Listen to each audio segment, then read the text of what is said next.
2030 development strategy is designed to achieve this very goal. Our aim is to raise the population's income to above average levels by this date, transition of all sectors to a technological and innovative growth model, and increase the size of the economy by another 1.5 times to over $240 billion.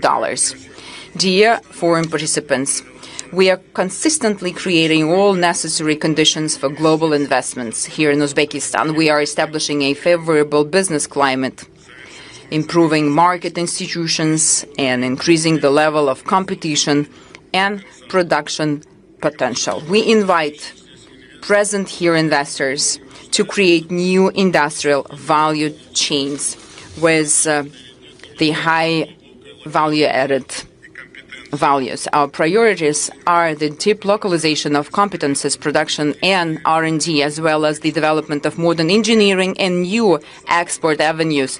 This is particularly important in the sectors where the new economy is taking shape today: industrial processing, agri-tech, biochemistry, robotics, digital solutions, artificial intelligence, and infrastructure projects. We see great potential for cooperation through public-private partnerships in the various sectors, including energy, aviation, education, and geology, and many other areas. We offer interested partners not only the access to growing domestic market, but also the access to neighboring countries and regions. Dear friends, Uzbekistan is a reliable and predictable country for the global business community. The trend of our economy towards the highest level of openness is objectively confirmed by leading rating agencies. This year alone, our country has risen another 14 places in the Index of Economic Freedom. In recent years, we've placed $16 billion worth of sovereign and corporate bonds on international markets. Last month, the London Stock Exchange hosted the initial public offering of shares of the National Investment Fund of Uzbekistan that consolidates the assets of our major state-owned companies. In order to further develop the capital market and create a sustainable financial and investment platform that operates according to the best standards, we've started to set up the Tashkent International Financial Center. The center's special legal and tax regime will provide investors with convenient tools and reliable guarantees for conducting business. Taking this opportunity, I would like to invite all of you to the Tashkent International Investment Forum, which will be held on June 16 through June 18, and that will provide an opportunity to gain first-hand experience of the opportunities and prospects of new Uzbekistan. Ladies and gentlemen, the theme of this year's forum, the motto of that, is quite symbolic. It's pragmatic dialogue, the path to a stable future. Indeed, open and respectful dialogue has become the main prerequisite for sustainable development today. The new opportunities arise where there is trust, a willingness to cooperate, and a commitment to finding solutions together. The partnership between Uzbekistan and Russia is a prime example of this kind of interaction. I'd like to once again to express my deepest gratitude to His Excellency Mr. Vladimir Vladimirovich Putin, the President of the Russian Federation, for the invitation to this major international forum and the opportunity to present the development priorities of New Uzbekistan. In conclusion, I wish all the participants productive work and meaningful exchange of views. Thank you for your attention. Ladies and gentlemen, that's the President of the Republic of Uzbekistan. I'd now like to invite the President of the United Republic of Tanzania, Honorable Samia Suluhu Hassan. Madam President, the floor is yours.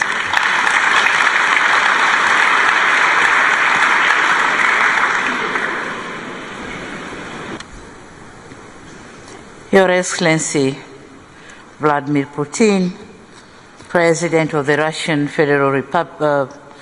Federation, and our gracious host, Your Excellency Shavkat Mirziyoyev, President of the Republic of Uzbekistan, Your Excellency Han Zheng, Vice President of the People's Republic of China, honorable ministers and heads of delegations, distinguished captains of the industry, scholars and friends of Africa, ladies and gentlemen. At the outset, permit me to convey warm greetings from the fraternal people of the United Republic of Tanzania, greetings from the snow of Mount Kilimanjaro, the highest freestanding mountain in the world. Thank you.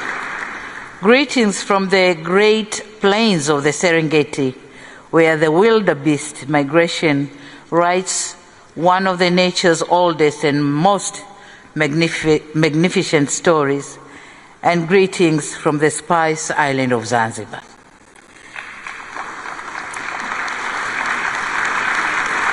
It is a profound honor to stand before you, before this distinguished plenary, a stage that for over 29 editions have become one of the world's most significant platforms for candid economic conversations.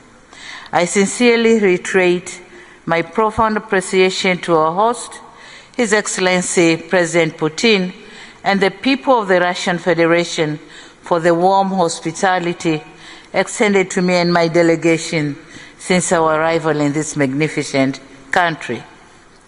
Excellencies, as you may be aware, Tanzania and Russia share a long-standing partnership that spanned more than 6 decades. In December this year, our two countries will commemorate 65 years of diplomatic relations. Certainly, we do not take this milestone for granted. We treat it as an enduring testament of strong commitment to a mutually beneficial partnership that seeks to uplift the lives of our people. Excellencies, Tanzania is one of the fastest growing economies in Africa. Our economic growth currently stands at 6% and projected to expand to 6.3% by the end of this year.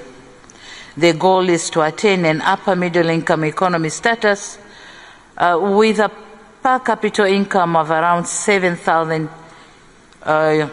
United States dollar, in line with the Tanzania Vision 2050. In order to achieve this goal, we are building 3 pillars at once. We are prioritizing construction of transport infrastructure, including the Standard Gauge Railway, with plans to connect the Dar es Salaam port to the land-linked countries of Rwanda, Burundi, and the Eastern Democratic Republic of Congo. On the same note, the 5-year development plan 2026-2031 outlines plan to extend the railway networks connecting Tanga port at the north of Tanzania to Musoma port in the Lake Victoria, and this is to facilitate transportation facilities in Lake Victoria to the neighboring countries. The Southern Corridor Railway, which is going to connect Tanzania to Malawi and Mozambique, is another railway project. We have successfully completed the construction of the Julius Nyerere hydropower project, which has added more than 2,000 megawatts to our national grids, planned to generate 8,000 megawatts by 2030 and 70,000 megawatts by 2050 are underway. On the other hand, we joined hands with Uganda in implementing the East African oil pipeline that will transport crude oil through our territories to global markets. Similarly, we are expanding the soft infrastructure by increasing the broadband coverage to more than 95%, also building of more data centers and extending cross-border fiber as part of our national ICT broadband project. This project stretches beyond our borders and connects to the neighboring countries of Kenya, Uganda, Rwanda, Burundi, Zambia, Mozambique, and Malawi, positioning Tanzania as a regional digital hub for landlinked countries. Excellencies, allow me now to narrate a thought that I believe deserves a place in this forum. By 2050, 1 in 4 human beings in this planet will be African. Africa will be the only continent on Earth still adding workers to the global labor force on a large scale. Africa will host 9 of the world's 20 fastest growing economies. Africa's middle class will exceed 1 billion people, and the African Continental Free Trade Area, when fully operational, will constitute the largest single market in the world by population. This is not just a forecast, but an arithmetic. Africa is destined to grow. The question, however, is on what terms, with which partners, and whose model of growth. Africa somehow has chartered Africa somehow has chartered its own development model. It is clearly articulated in the African Union's Agenda 2063, operationalized through the African Continental Free Trade Area, the Program for Infrastructure Development in Africa, and the development plans in our regional blocs. To date, talking of our bilateral relation between Tanzania and Russia, to date, relations between our investment authorities, the Russia's Roscongress, and the Tanzania Investment Authority have been formalized through signing a memorandum of understanding which will open a new bridge of business to Tanzania. Concrete steps have been taken to review our laws and regulations for purposes of creating favorable investment environment and henceforth attracting more capital investment. In 2025, we created a one-stop center for all investors coming to Tanzania. New companies can now register online within 24 hours.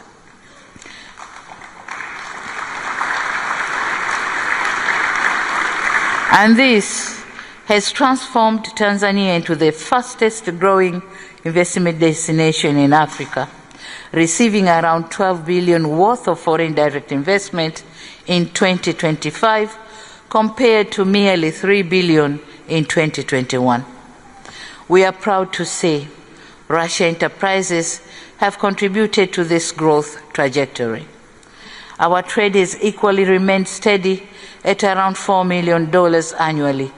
Tanzania is challenged to export more to Russia, and Russia is exporting more to Tanzania. Ladies and gentlemen, at this juncture, allow me to mention 5 main projects which we are here to seek partnership from international business community. First, we are delighted to inform you that Tanzania is embarking in one of the most ambitious port infrastructure development encompassing special economic zone. And this is being done just 4 kilometers north of our commercial city, Dar es Salaam. We are turning a small historic trade vicinity into a global hub of commerce, manufacturing, and maritime sector development. The Bagamoyo Special Economic Zone is our #1 flagship project, of which we welcome international enterprises to partner with us. Moreover, we are developing a complex Mangapwani port, transshipment port in our beautiful island of Zanzibar. The visibility studies for both ports are ready and we are eagerly encouraging partners to join us in investments.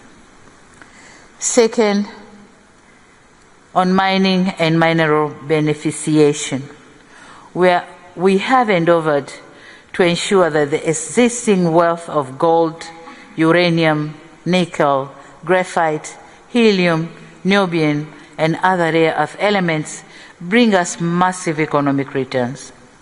Our national policy is clear. We intend to move steadily from being a producer of raw materials to a producer of finished products.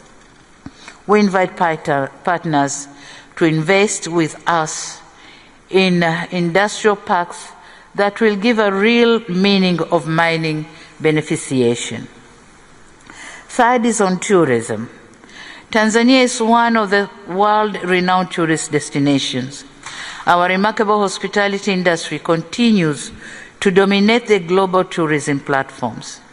Last year, for the second time, the Serengeti National Park won the African Leading National Park at the World Travel Awards held in December 2025. At the same time, Tanzania has also been crowned as Africa's leading destination, and Zanzibar was awarded Africa's best corporate retreat destination. As part of our plan to attract tourists from Russia, we have designated our national carrier, Air Tanzania, the wings of Kilimanjaro, to begin direct flights between Dar es Salaam, Moscow, and Zanzibar. And this is going to begin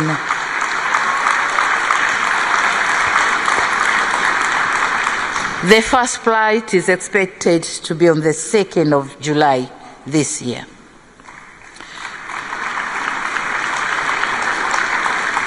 We aim to increase the Russian visitors to Tanzania to 500,000 by the year 2030 and 1 million shortly after. Fourth, as part of efforts to transform the agriculture sector and enhance food security, we have prioritized local fertilizer production to sustain our growing domestic demand.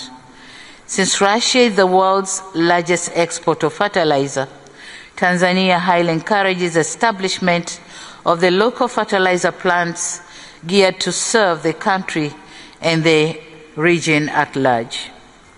Fifth, on the critical area of energy generation, Tanzania has huge deposits of uranium. Our main target is to use some of it in generating nuclear energy to meet the growing demands, which is expected to reach 8,000 megawatts by 2030 and subsequently 70,000 megawatts by 2050.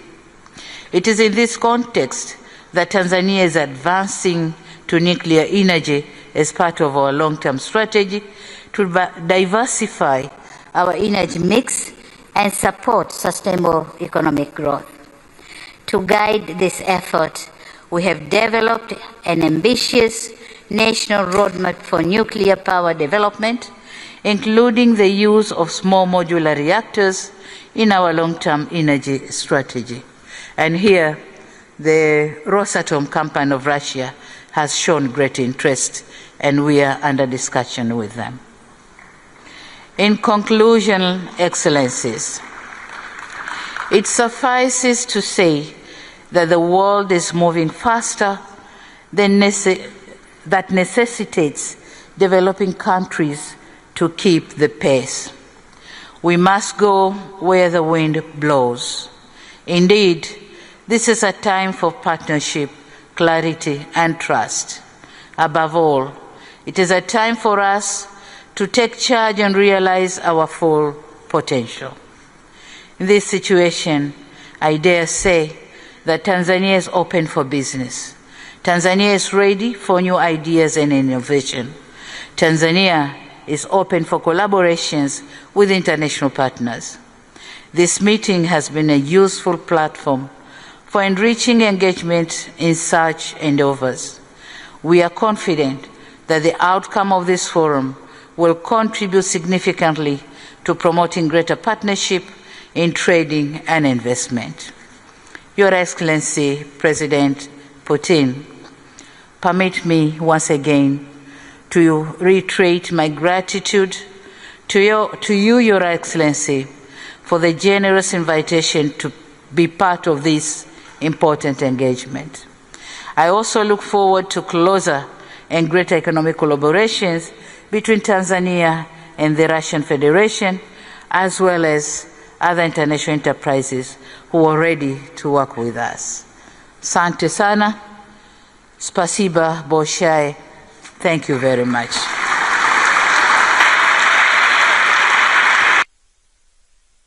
Ladies and gentlemen, that was the President of Tanzania.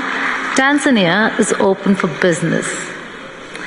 With that, I call upon our next speaker, Honorable Vice President of the People's Republic of China, Honorable Han Zhang.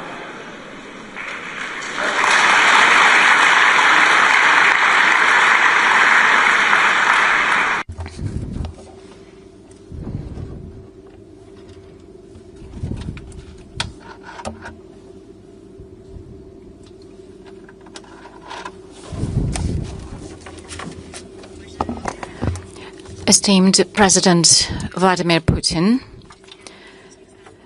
esteemed President of Uzbekistan, President of Tanzania, dear ladies and gentlemen, it is a great honor for me to take part in the 29th St. Petersburg International Economic Forum. The current forum is held under the slogan, the pragmatic dialogue pathway to a stable future. And this is in line with the efforts of all the countries, especially in the current situations. We are striving for stability, cooperation, and development. This forum is most relevant, and taking this opportunity on behalf of the government of the People's Republic of China, I would like to congratulate you on the successful opening of this forum. In the context of global transformations, we see a deficit of global leadership. In September last year, President Xi Jinping initiated the Global Governance Initiative, which is based on 5 major pillars. This is commitment to sovereignty and equality, international law, implementation of multilateral approaches, human centricity, and results-orientedness. This initiative was widely accepted in over 160 countries and international organizations.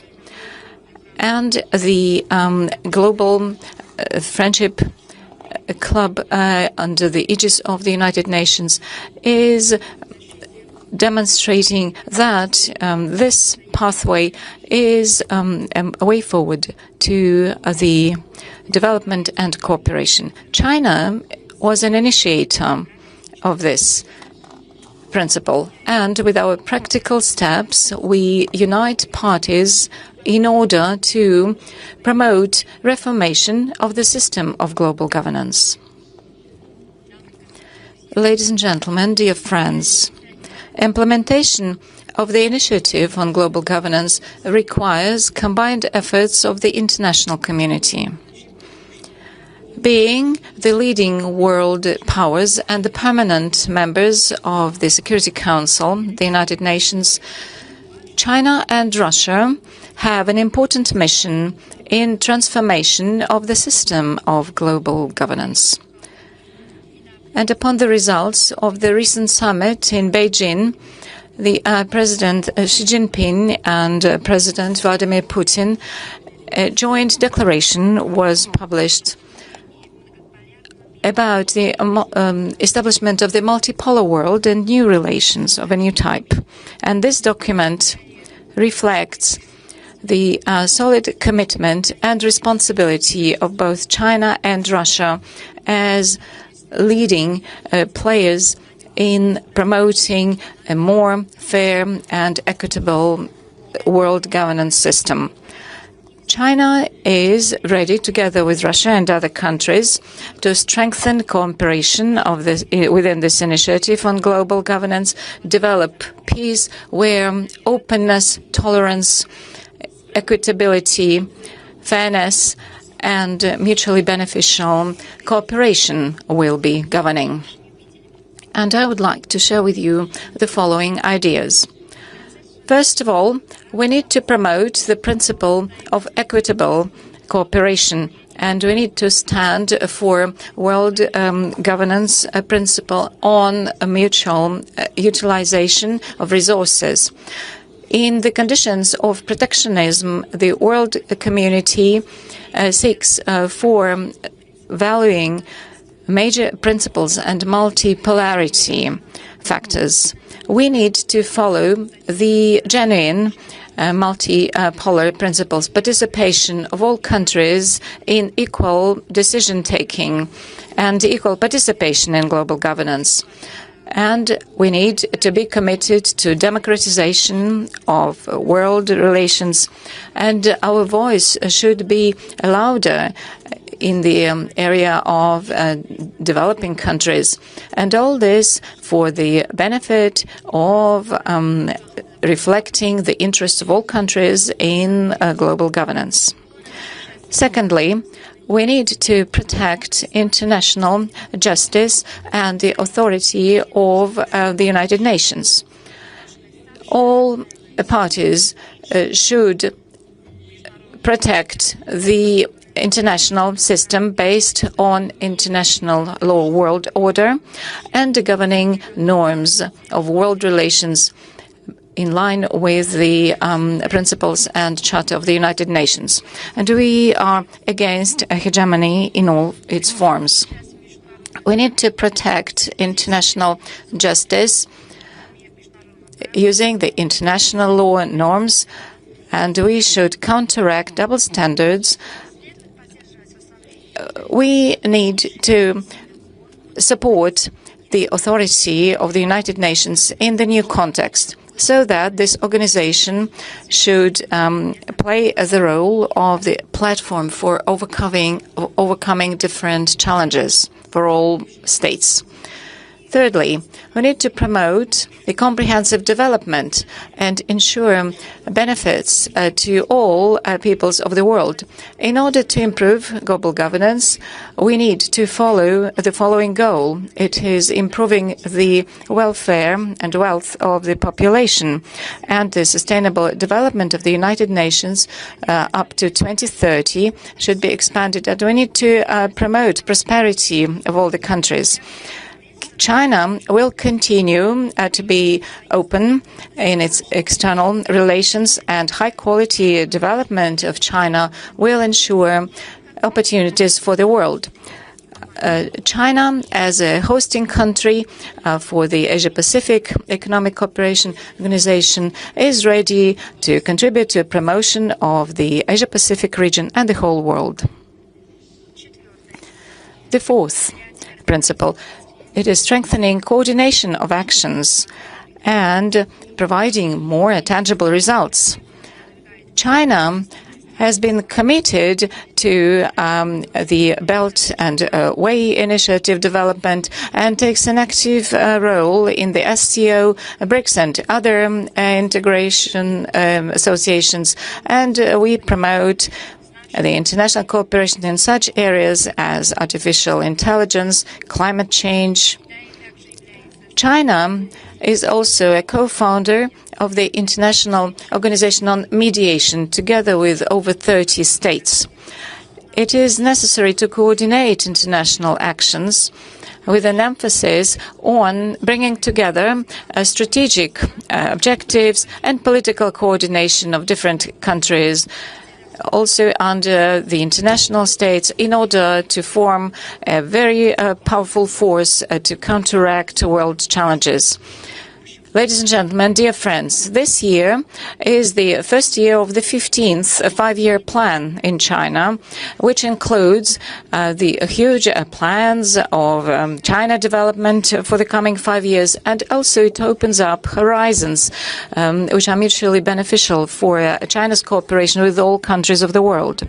China is ready to implement the initiative on global governance and also to strengthen the more rational global governance system, and hand in hand to open up a new bright future for the whole mankind. Thank you for your attention. Thank you so much. That's the Vice President, People's Republic of China. Excuse me.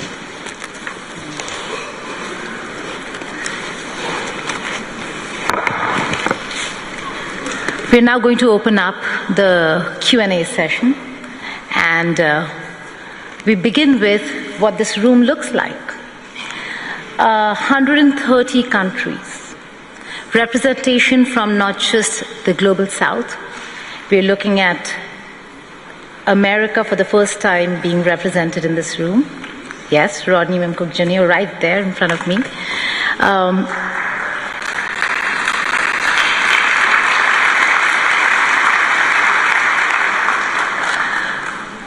This is also a year where Saudi Arabia is the guest of honor, and so we have the Minister of Energy of Saudi Arabia sitting right there.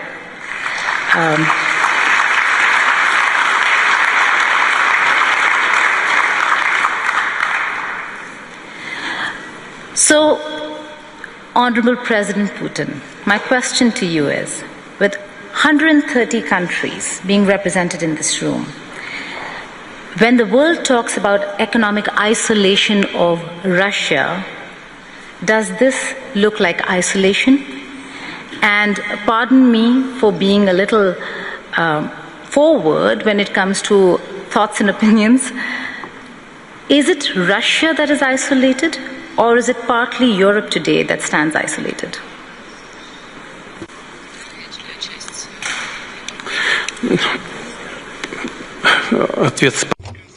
Well, you have given me a hint what I should include into my answer. Thank you for this. I assure you, it is absolutely obvious, because this isolation has never taken place. The initiator of this isolation was the previous administration of the United States. Everybody is aware of this. And then European satellites followed those efforts. And currently, they're even more successful than the U.S. administration. But initially, it didn't exist.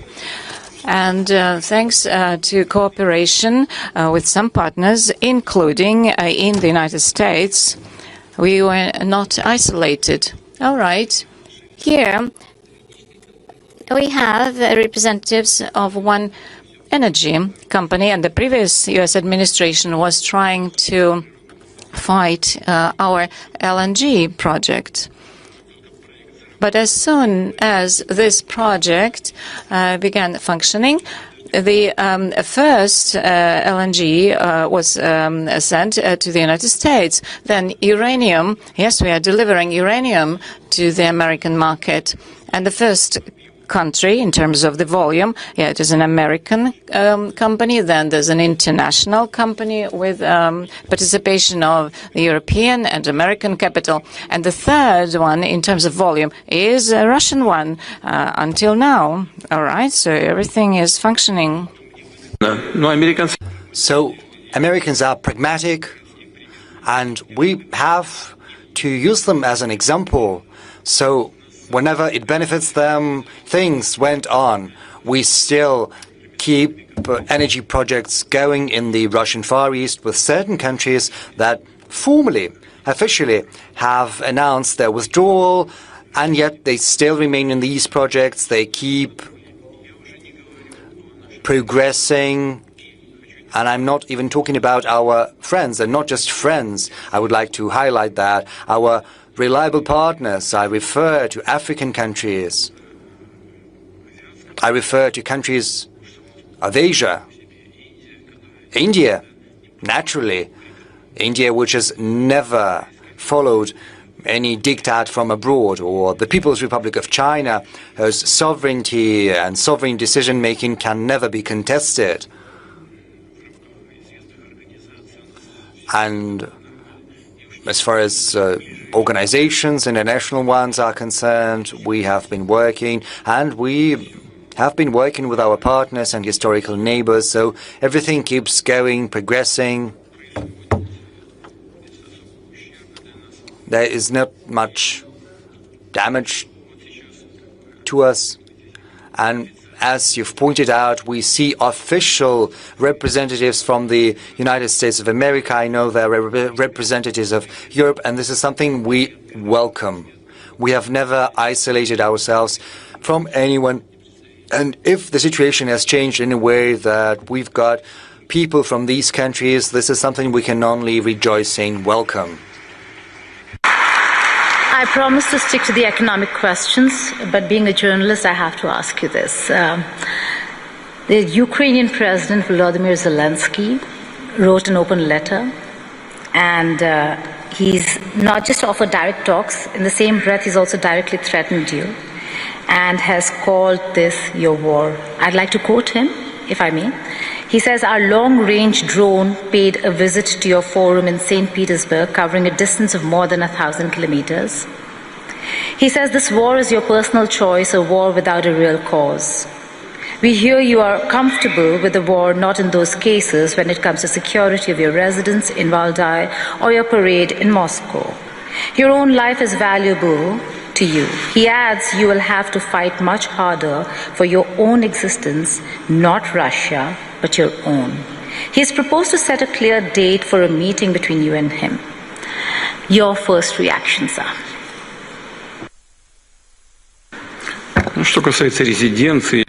Well, as for my residence or parade, this is not my personal business. Besides, they had provided some information beforehand, and they said, "We knew you wouldn't be at the residence."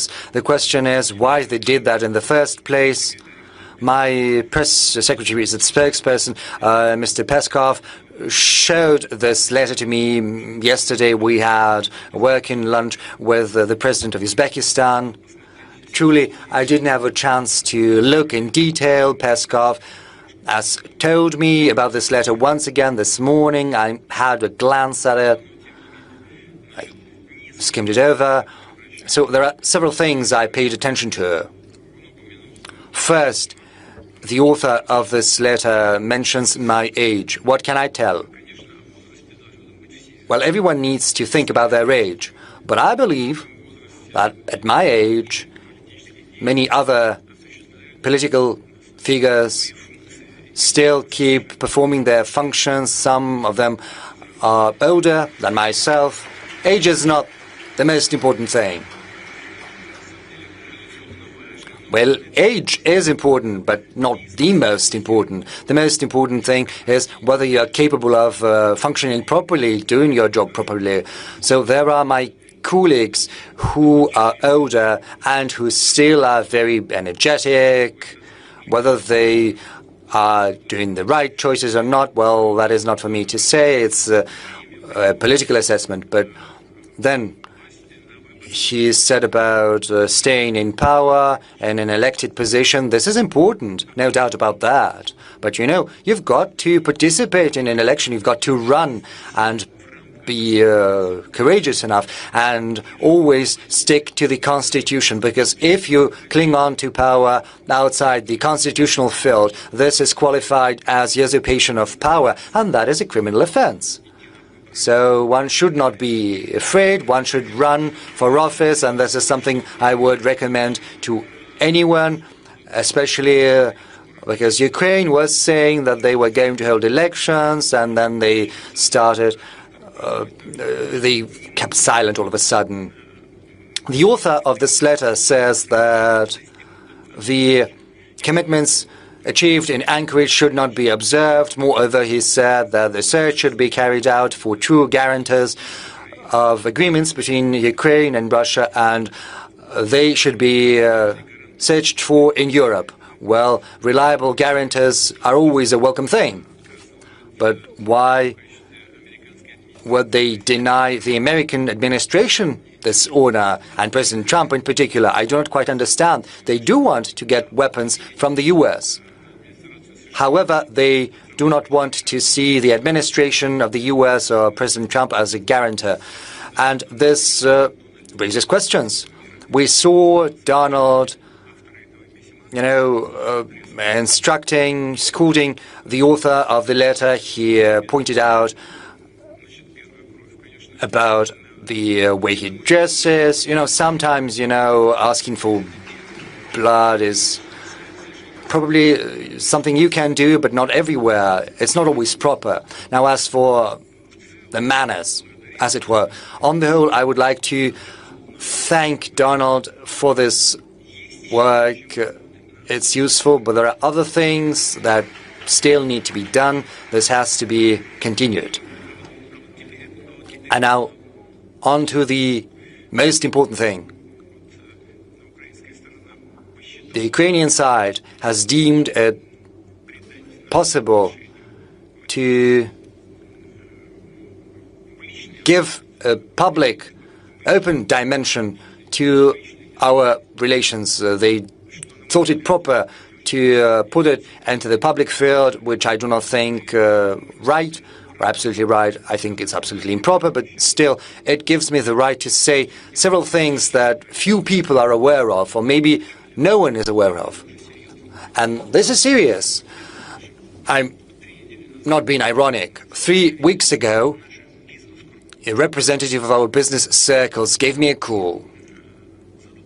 And he asked me a question. He said, "Mr. President, I've known this person for quite some time. We're not close, but I trust him. He is an honest person." He said, "Mr. President, I'm being invited to Kiev." I said, "Very well. Go ahead. What am I to do with that? But I wanted to inform you because I think they're going to talk about things related to the relations between our two countries." I said, "I can't send you as an envoy, as an official capacity, because only well-trained people from the Foreign Ministry, from the Defense Ministry, from special services have to be doing that, as it was the case during our talks in Istanbul. Unfortunately, I cannot give you any official capacity." He said, "I just wanted to inform you. I would go there, listen, and then I can tell you what they are going to talk about.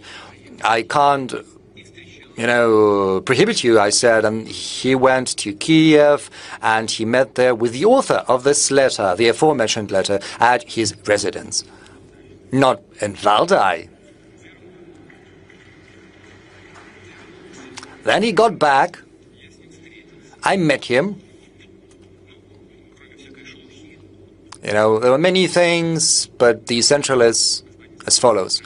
Mr. Zelensky has asked for a meeting. I said, I never refused to meet.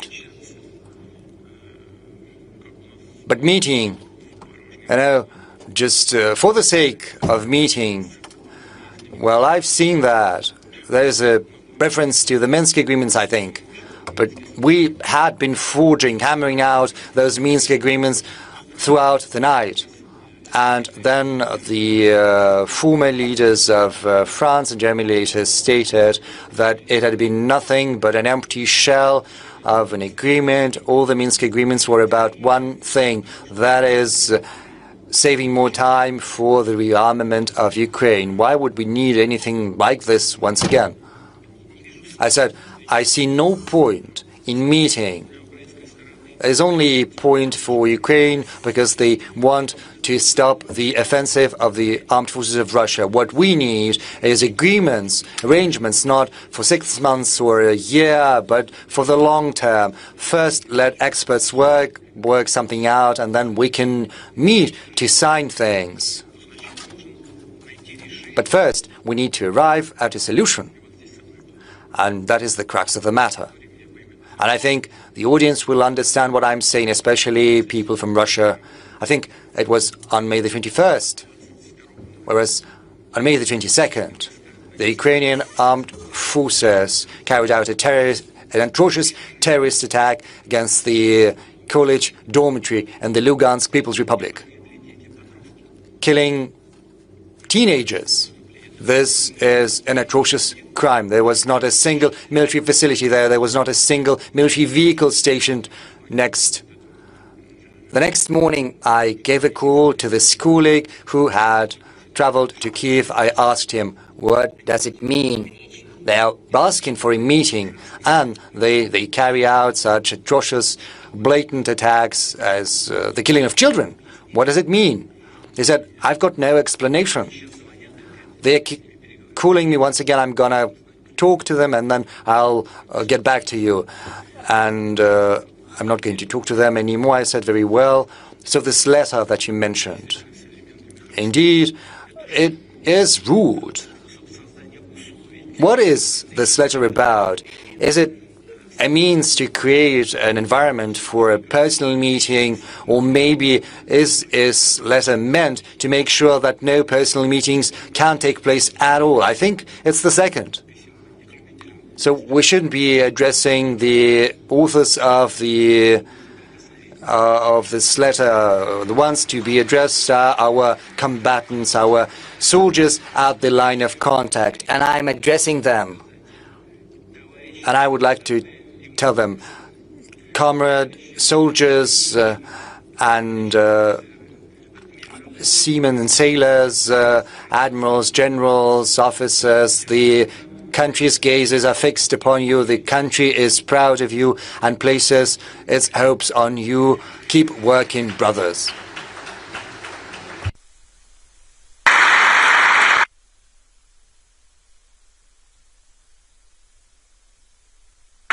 So I'll take that as a no, that you are not going to meet the author of the letter. Пока не вижу смысла. So far, I see no point.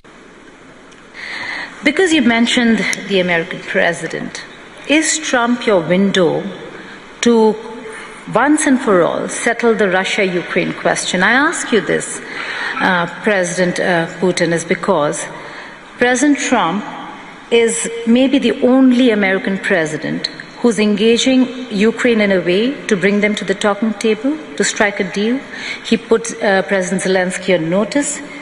If it were Biden or Obama, this would not have been offered at all. Is he the window?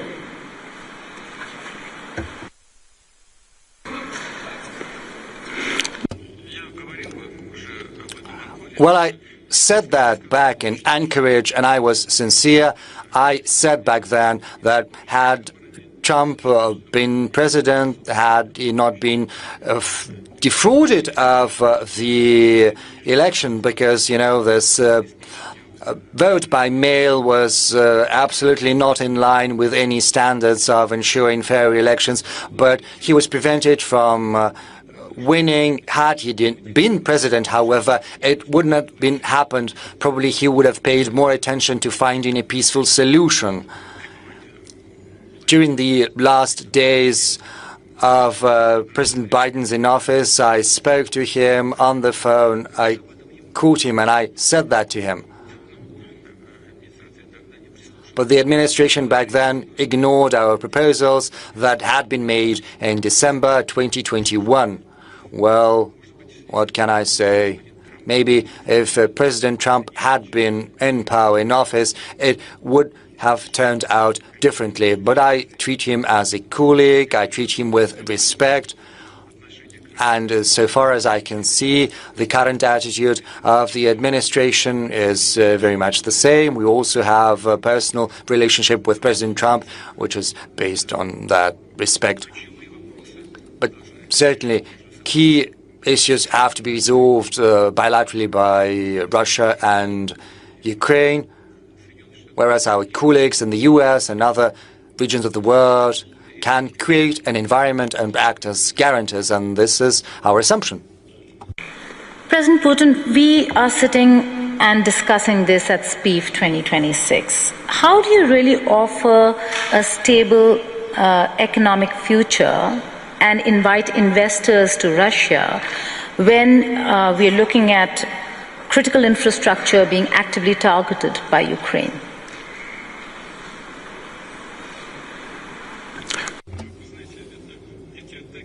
You know, those attacks on critical infrastructure clearly do not bring any good. More than that, they do impose certain damage. However, when investors take their investment decisions, they always accumulate the whole accumulation of risks and their complexity. I had a meeting with the leading media outlets yesterday, and we were all saying that we need to contribute to strengthening of our own security, our protection. We need to build up our air defense systems, and we're determined to do so. However, big businesses always play in the long run. And most importantly, first and foremost, businesses are guided by their perception of the economy that they choose to invest into. We've been discussing what is happening in the Russian economy. And we recognize that we observe a reduction of the GDP growth. However, all of that is happening in a very conscious manner. Those are conscious steps we undertake to strengthen the foundation, the health of the Russian economy. The key macroeconomic indicators were intentionally pursuing the cooling down of the Russian economy. I can assure you today that neither tomorrow nor in the nearest future, there aren't any threats that we recognize. On the contrary, we do see that our actions bring certain results. And I know that there are many colleagues seated in this hall representing real sector of the economy. We are having regular meetings with them. We discuss all the questions, all the issues. And the call that I'd like to make to the Russian audience that may be somewhat tricky for foreigners to understand, but saying, oh, it's so bad, what's happening to the key policy rate, it's difficult for investment processes. Yeah, we could say that partially that's the case, but most importantly, and that is what truly matters, the key fundamentals of the Russian economy remain solid, which gives us reason to believe that Russia remains attractive for investments. Not just Russian investments, but also foreign direct investments. And we do recognize that there is interest, we see it, and certainly we are going to welcome our partners. Okay, you're saying that, but in your speech you have set ambitious goal, launching new investment cycle, but you yourself said that there has been a decline of 2.3% last year. How do you then propose to grow in an environment of wars, sanctions, frozen assets, and while you talk about sovereignty, how do you balance that with inviting foreigners here to Russia? Look, you were saying wars, sanctions, but the economy is still developing. It's all stable. Even the domestic market is growing in Russia, and the well-being of the Russian population is getting better. We set ourselves an objective, as I was saying it yesterday. Only by 2030, we want to reduce the poverty level down to 7%. Actually, we have achieved the level of 6.7% already now in 2026. We achieved it even sooner than expected. As I mentioned earlier, the key macroeconomic fundamentals are stable for the Russian economy. That is why, despite all the obstacles, and true, there are always many obstacles, the fundamentals of the well-being of the Russian economy remain stable and have good prospects for further development. Any business, any company is always carefully analyzing all the risks for today and for some midterm and further away future. But there are people who are willing to work and do business, of course, having analyzed all the complexity of risks, but certainly sooner or later we'll see those risks eliminated. As for military actions, we proceed from the perception that at some point they will be completed, and they will be completed only once the goals we have set ourselves are achieved.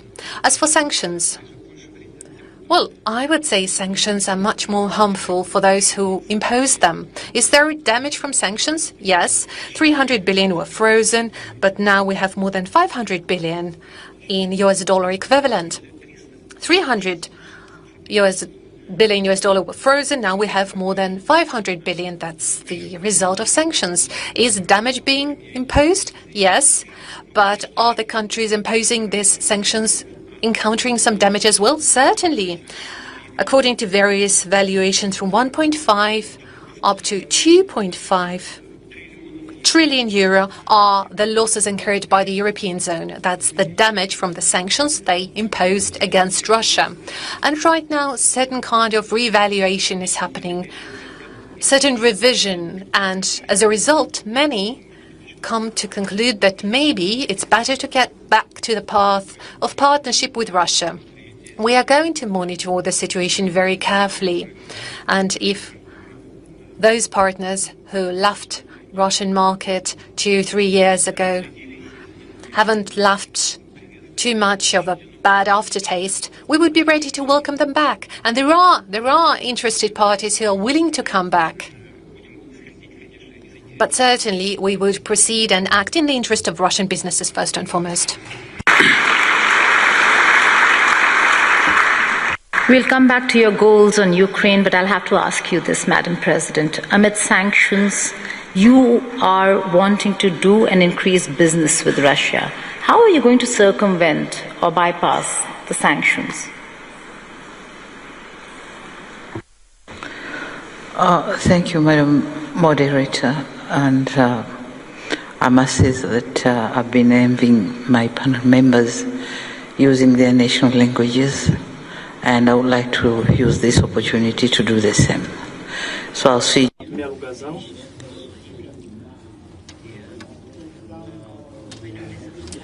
You have asked a question about sanctions and how we can circumvent through. I want to assure you that Tanzania is not under sanctions.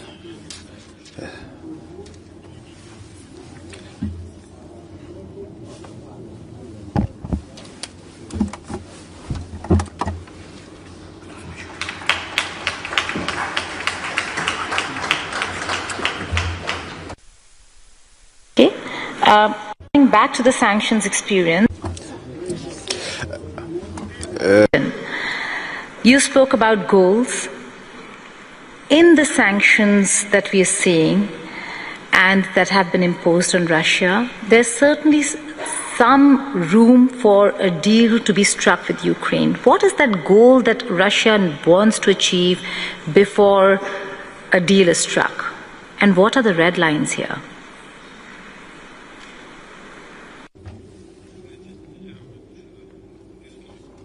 You know, I guess in summer 2024, at the Ministry of Foreign Affairs of the Russian Federation, I was delivering my speech and I expressed all the goals very clearly. Basically, it was at the beginning of the special military operation. I guess it would take a lot of time, but very briefly, I would answer your question in the following manner. According to the UN Charter, every country has a right to self-definition.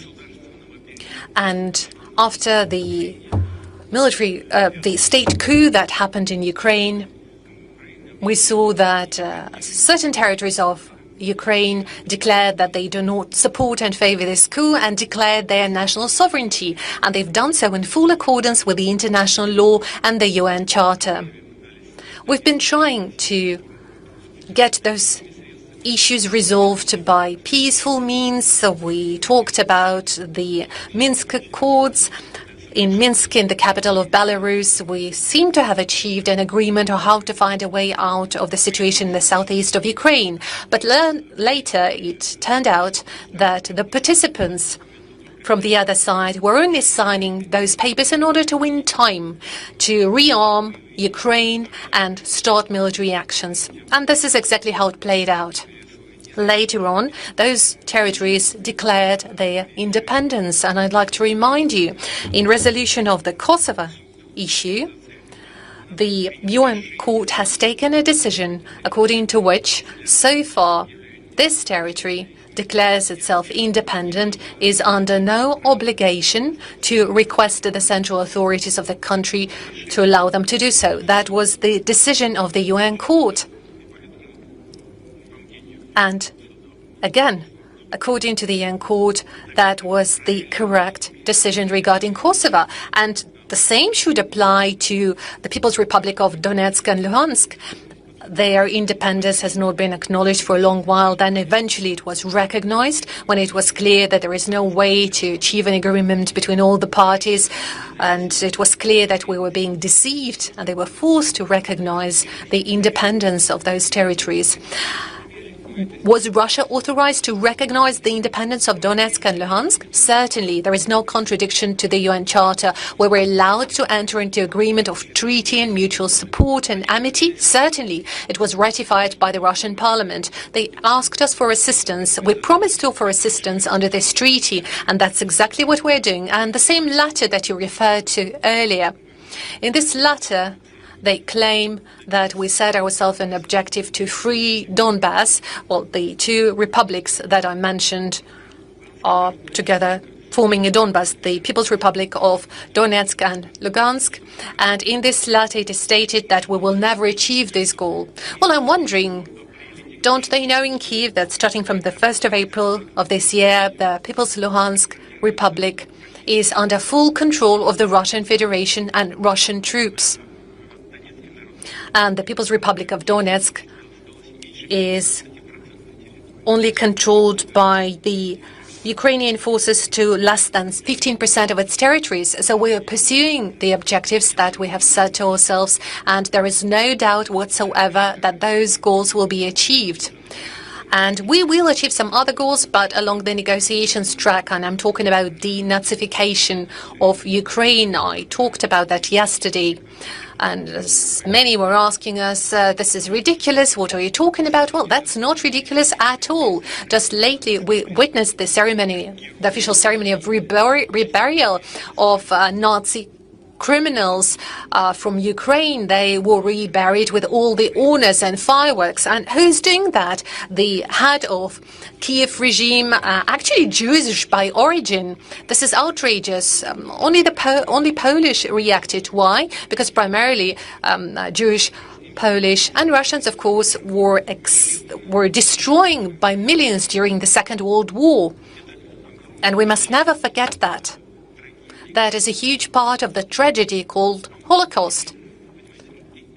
Just think about it. Millions of children and women were killed, burned alive, and those criminals are getting their reburial ceremony with all the honors, and the head of Kiev regime is present there, saluting them, turning the Nazi criminals into heroes. And this is what we are fighting against, and we count on the support of the international community.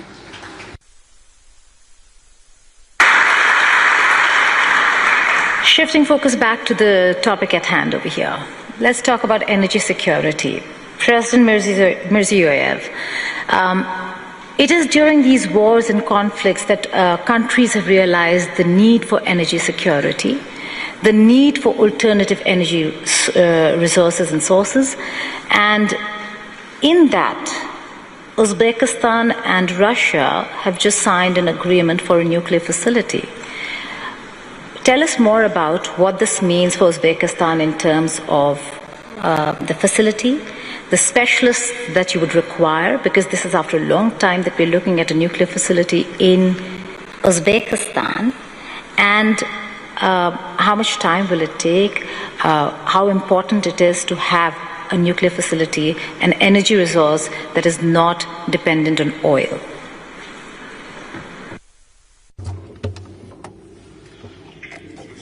Thank you very much. In fact, this is a strategically significant project because any country needs to ensure its energy security, and we are going to double the demand for energy in 10 years in Uzbekistan. In my presentation, I was speaking why we are addressing this issue. Because the production of uranium, we are in the 5th position in the world, and the uranium reserves are in the 10th position. And together with Russia, we have been working on these projects for a long time, and we discuss, we engineer, we design, and we came across to the following. So for the first time in the history of Russia and Uzbekistan, we are going to build 2 small modular reactors and 2 larger ones. Of course, before announcing all this, we were discussing it for a long time, for many years. First, I asked to open up a branch of the MEFI University, because in order to implement something in practice, we need to train specialists. At the time of the Soviet Union, we had a very good of a nuclear power school, and all that was in a way forgotten or neglected, and now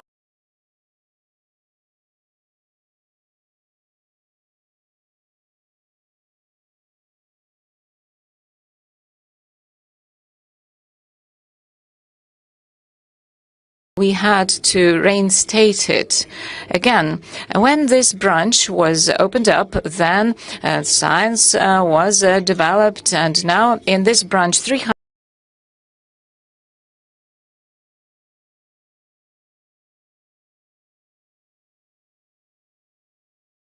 students are getting trained, and 50 of them are graduates already.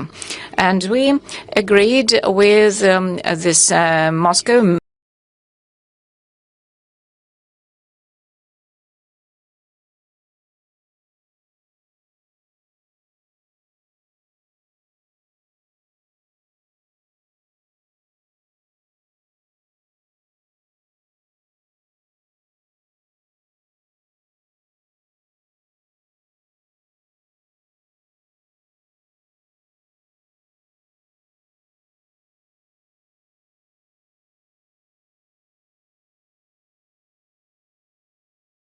MEFI University. Now there are 400 students from Uzbekistan, and we give very important attention to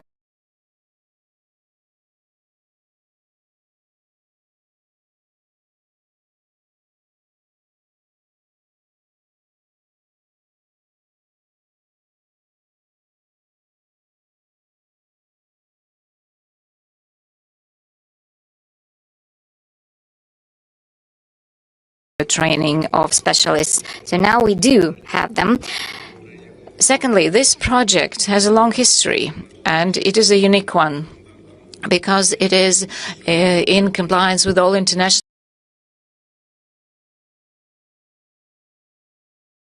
standards. And right now we are so close to implementation of this huge, unique project. And yesterday, together with Vladimir Putin, we launched it.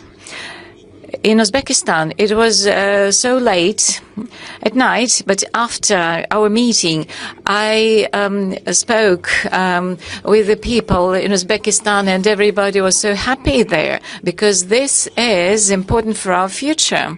And this project is not the last one in our cooperation with Russia in the sphere of nuclear energy, and we are going to build other nuclear power plants, because we have prepared the foundation for it, and as you said, specialists are extremely important for this sector.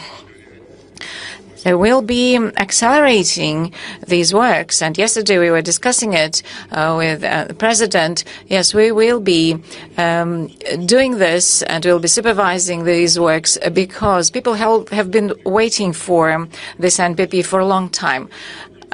Our economy has been growing, and we need a reliable energy supply. And yesterday we were discussing other major projects, in the sphere of energy efficiency in Uzbekistan. So I believe yesterday was a historical day for Uzbekistan, and I congratulate the Russian colleagues and all the people in Uzbekistan. They were so happy. They were inspired by this, and this will be definitely an important foundation for energy security and protection of the Republic of Uzbekistan. Say should be partnership of equals. President Putin, the trade ledger shows Russia exports raw energy heavily to China, but imports a lot of machinery, technology, and components. Is this relationship a partnership of equals, or is Russia sliding into a colonial trade imbalance?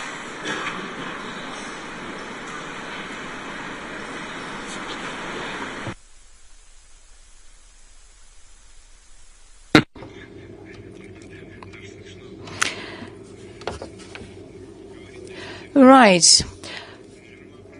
We are in equal partnership with our Chinese colleagues and partners. Moreover, the share of our high-tech export to China is increasing.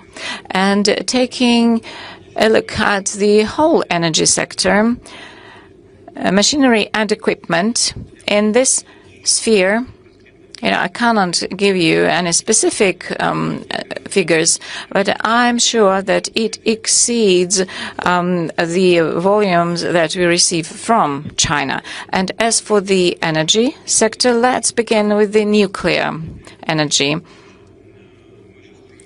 We are building a nuclear power plant in China. How many blocks are there? 4 blocks are functioning already. So 4 blocks are functioning already, and 4 are under construction. And this is blocks designed in Russia. And we also develop a partnership in science and education, and we have a very close cooperation. And this is mutually beneficial. And as for hydrocarbons, traditional energy, here we have been enriching our competences,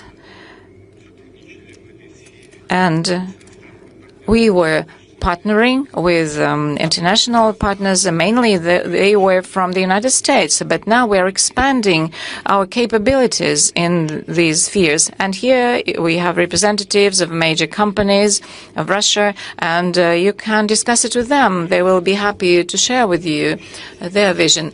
Of course, China is our reliable partner, and we work with Chinese companies. We share information, data, technologies, and we are going to continue this. And I also would like to put an emphasis on the following. Cooperation with China is mutually beneficial, and we are doing it equitably, on equal terms.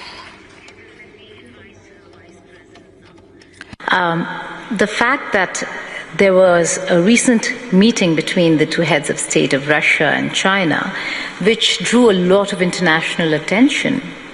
Please throw some light on what this relationship is all about and where it's headed.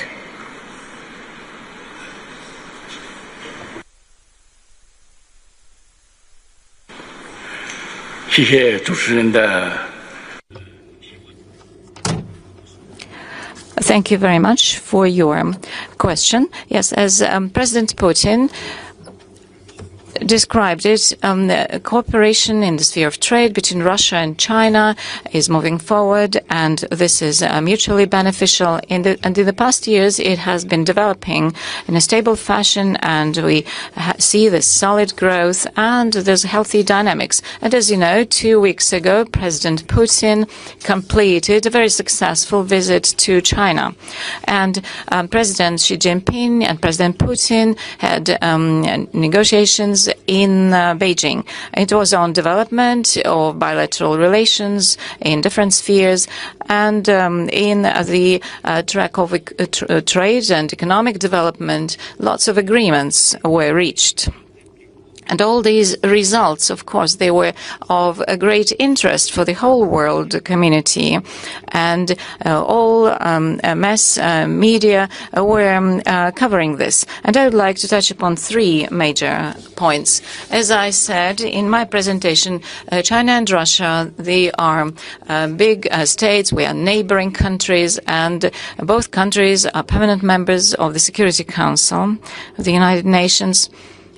And development of relations between Russia and China and deepening of these relations and mutually beneficial cooperation in all spheres have demonstrated that this is promoting the development and growth of both of these countries, and it also improves the well-being and wealth of both countries. At the same time, it also helps us to contribute important stability and resilience in the modern world. Secondly, I know that you give great attention to our practical cooperation, and it is not against any other third party, and it is not impacted by anything from the external.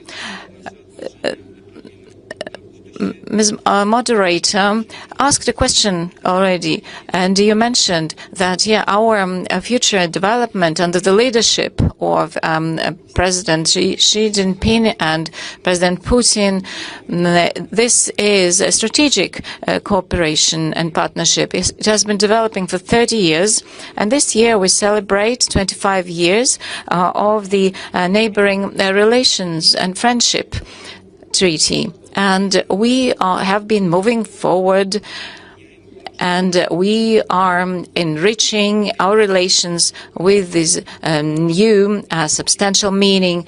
And this does not only improve the well-being of the populations, but it also supports the stability and peace in the region and the whole world. Thank you. Вы знаете, после вашего You know, right after your question, I looked at the audience, and here there are presidents and leaders of our major energy companies.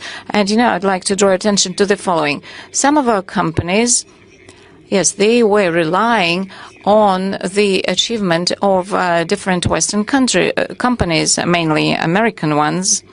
But when this oxygen was cut off, we began developing our own engineering centers, and they are doing very well in this respect. For example, Gazprom Neft's company, I keep promising to visit their center, but I saw the information materials.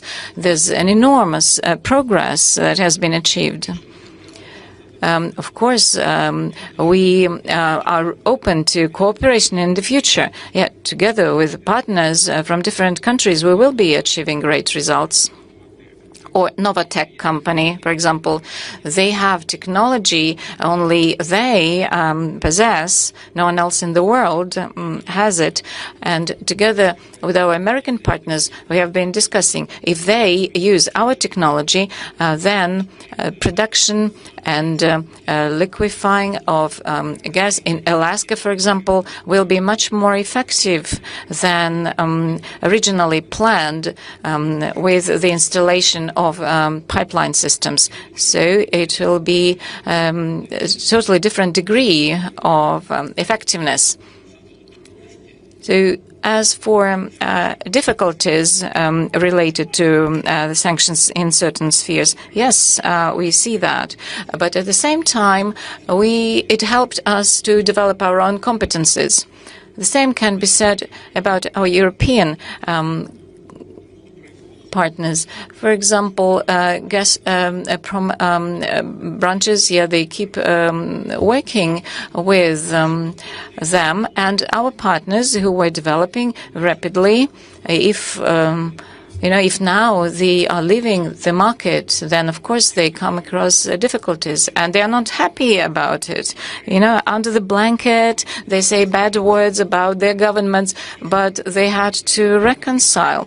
So they lost the Russian market, but we have increased our competences because now we have both the natural reserves and the technologies. So we see this is a very short-sighted policy for some of our partners. Thank you. Technology, and talking of technology, you're helping uranium when it comes to nuclear facility. What about countries like India, who actually have a lot of potential and need maybe assistance and partnership in the technology sphere when it comes to hydrocarbon and rare earth mineral harnessing of hydrocarbons in India? Is that something that you're looking at?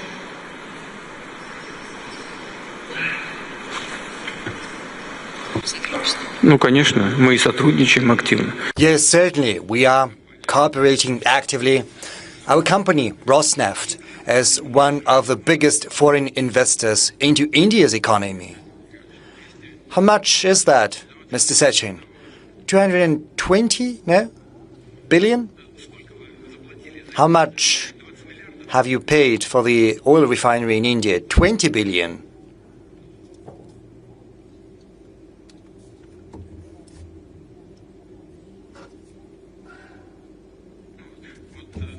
Well, Rosneft has invested around $25 billion into the Indian economy in the form of an oil refinery, a port, gas stations, and we're certainly working closely with our Indian friends. We're working together in order to bring about positive results that we are witnessing. So we're sharing technology, among other things. And the Indian people, and we have seen that for many decades of our cooperation, starting from 1947, when diplomatic relations were established. We have had very good, trust-based, brotherly relations in all senses of the word. We know how talented the Indian people is, how well educated.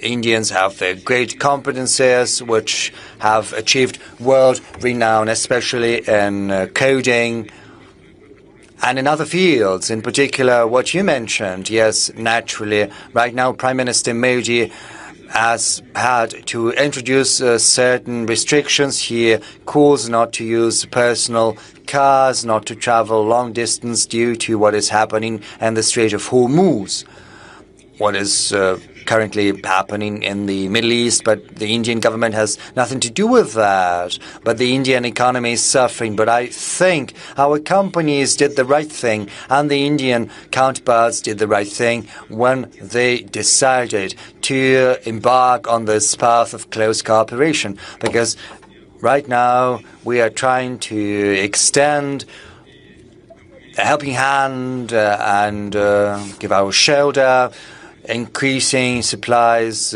to the Indian market and to Asia in general, and we'll certainly keep sharing our technological solutions.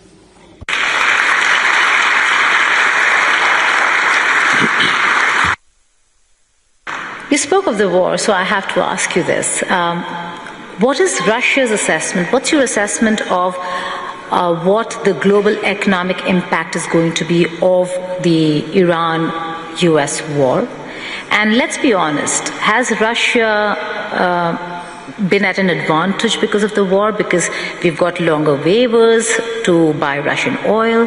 A lot of countries now can buy Russian oil legally without a problem because of the energy crunch that the world is facing. And President Trump has allowed, should I use the word allowed? Allowed the world to buy Russian oil.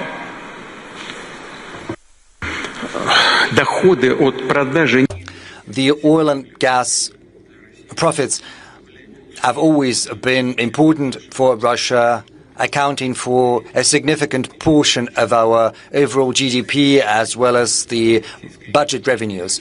But the dependency of the Russian economy as well as the Russian budget on oil and gas revenue has decreased significantly over the recent years, not during the sanctions period, but overall during the recent period. And this has been a natural process. Right now, the share of the GDP that is not related to oil and gas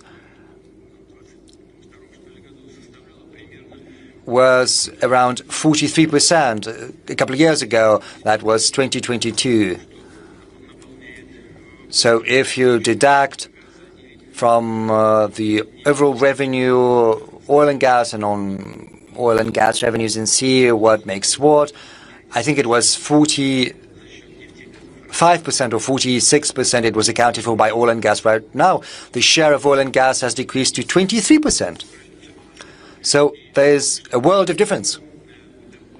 As far as the revenues of the federal budget are concerned, the Ministry of Finance is here. He's going to correct me if I'm wrong, but I think that oil and gas used to account. How much was that, Anton?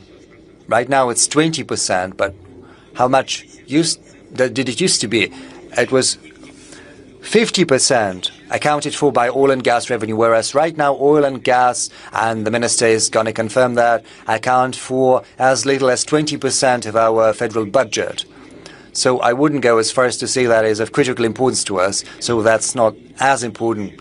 Even though it is still significant, 20% of the federal budget is still accounted for by oil and gas revenue. But just as for the rest of the countries, developing countries that have a rapidly developing economy, find other things more important. Of course, our oil and gas companies get certain preferences when long-term contracts are entered into, when the Russian oil price is going up.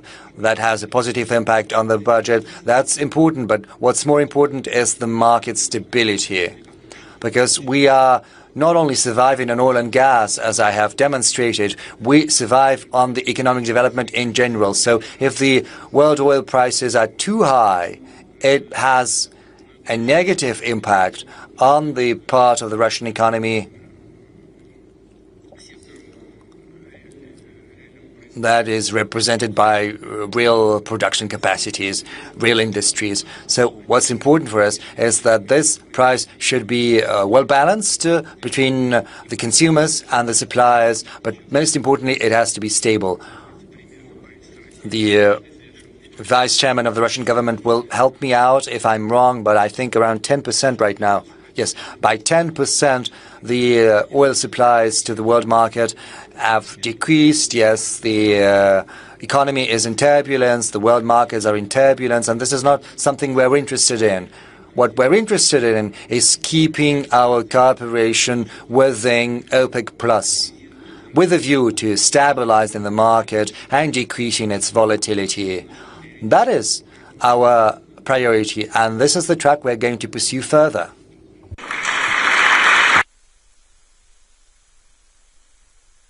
Okay, I suppose that's the reason why Saudi Arabia is the guest country this year at SPIEF.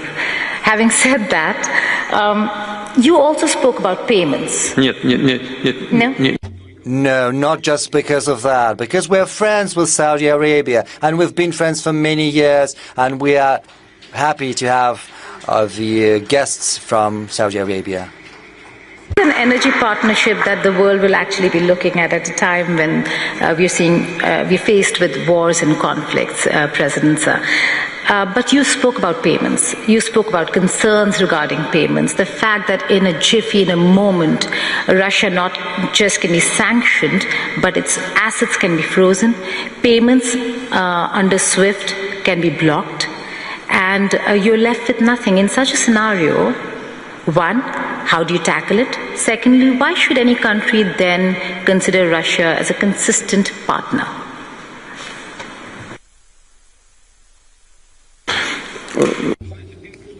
Well, the first thing I would like to say, and I think many understand that in the US too, they understand that attempts at using USD as a weapon, as an instrument in war. Well, it has brought about catastrophic consequences.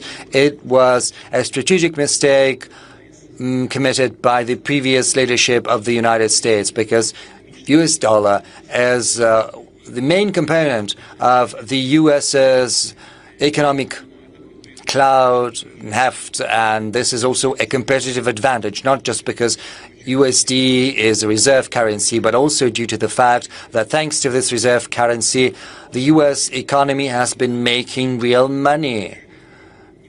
And a lot of money too.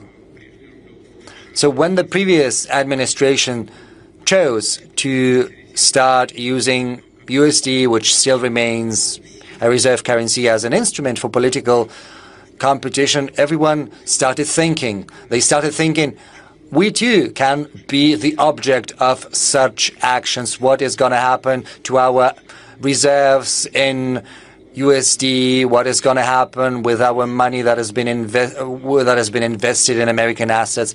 Well, certainly the economy of the US is very big, but still it is running some problems. There's the debt, those who undermined trust in USD as the world currency.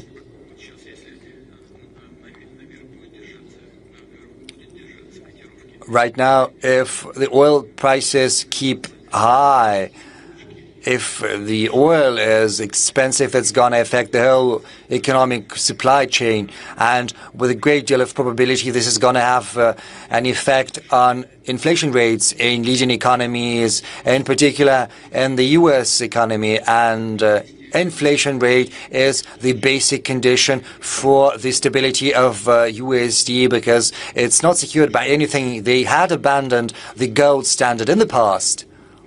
What underlies the American economy is the reliability of the economy itself, the stability of the economy. And the main factor of that stability is low inflation rate.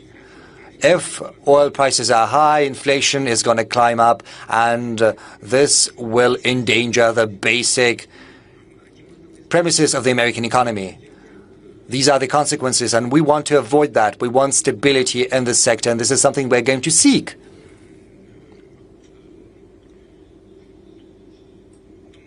So I think everyone understands what we're saying.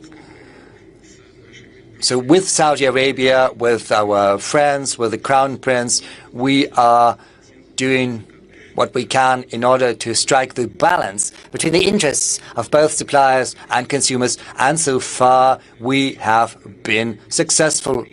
And we are immensely grateful to the Crown Prince and to all of our friends who are working in this field.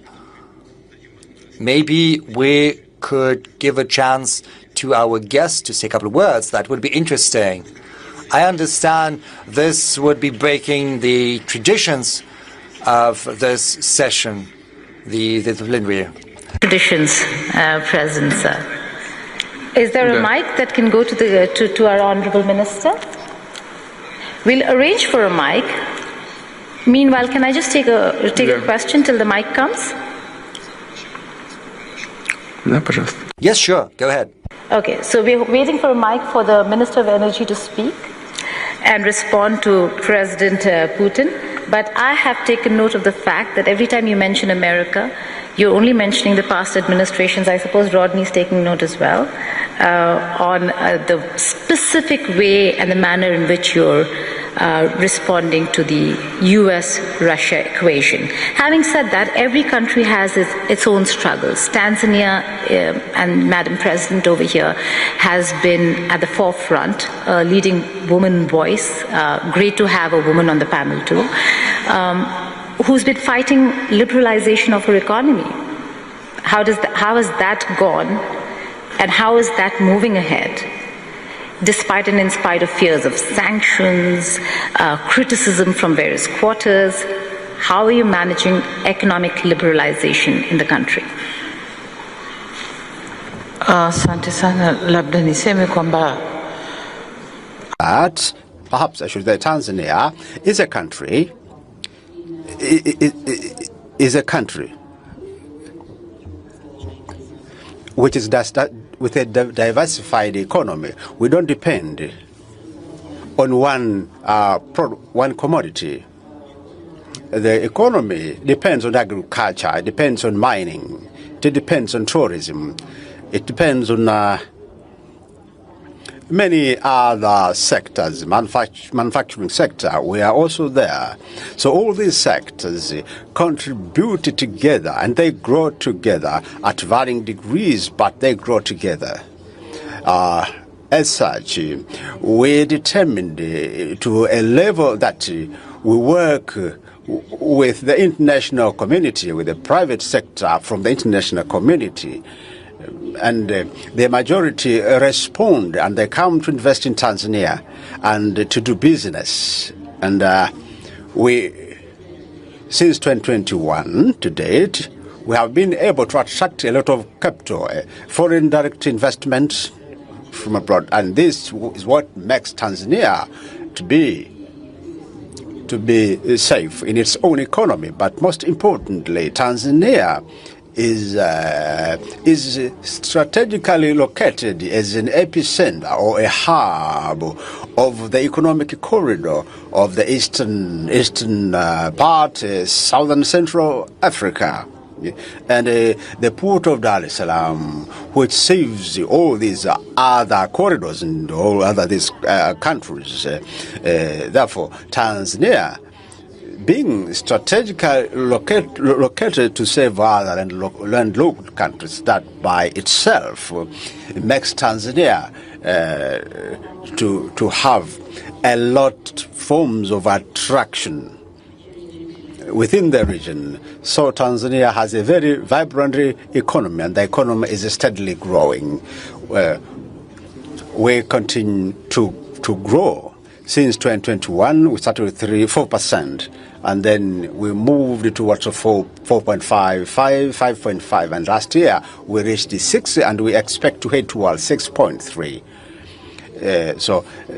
But you asked me a question on to have a female president. How can you sustain your economy? Perhaps I should say that economy doesn't depend on gender of the leader. It is not dependent on gender. It depends on how you steer the affairs of the nation and how you lead the country. Whether you are a male or female, it is the strategic plans that matter. That's what matters.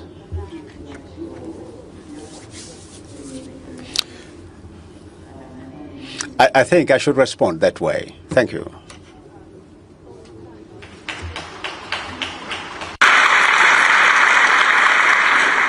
Would it be too much to ask the Honourable Minister, to come and respond here? Because I think we're having a bit of a problem getting the mic. Would it be too much to ask the Minister to come on the stage and respond? Thank you so much for doing this. Thank you.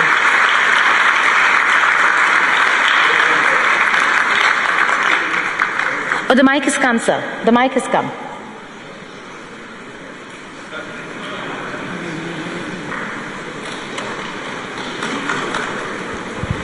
Magic. Вы в России находитесь. Well, that's because you're in Russia.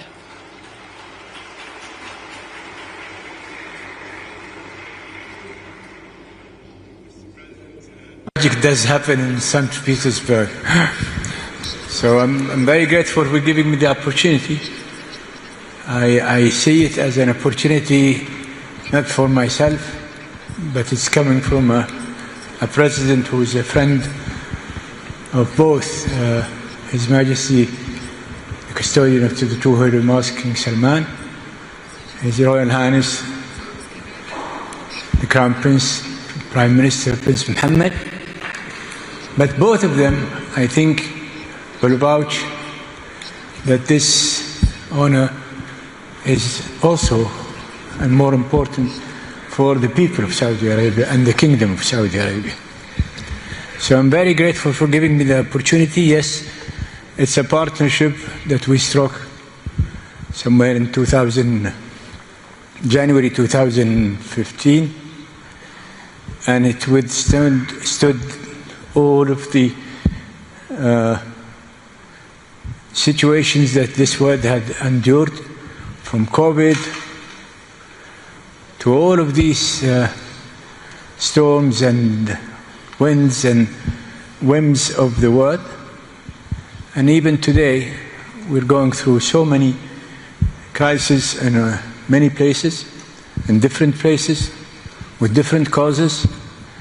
Yet, we're weathering all of these storms with a diligent commitment to each other as partners, that although I am a Muslim and Russia is not Catholic, but still we do go by until death do us part. Thank you.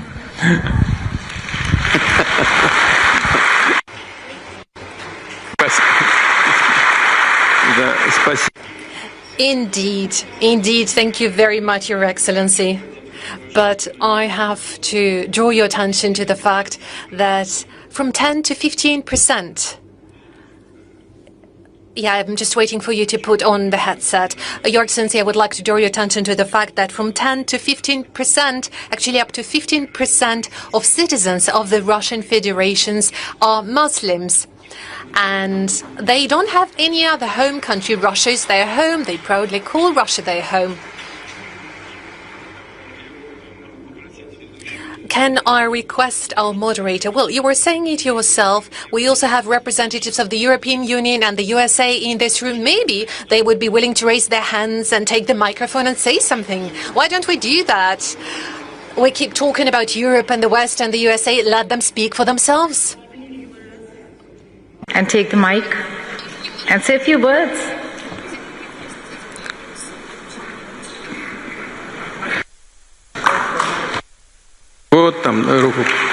Oh, I see one hand raised over there.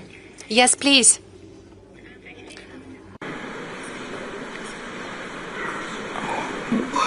Вы куда направились-то? Вот там, вот там. Там тоже, ой, я прошу.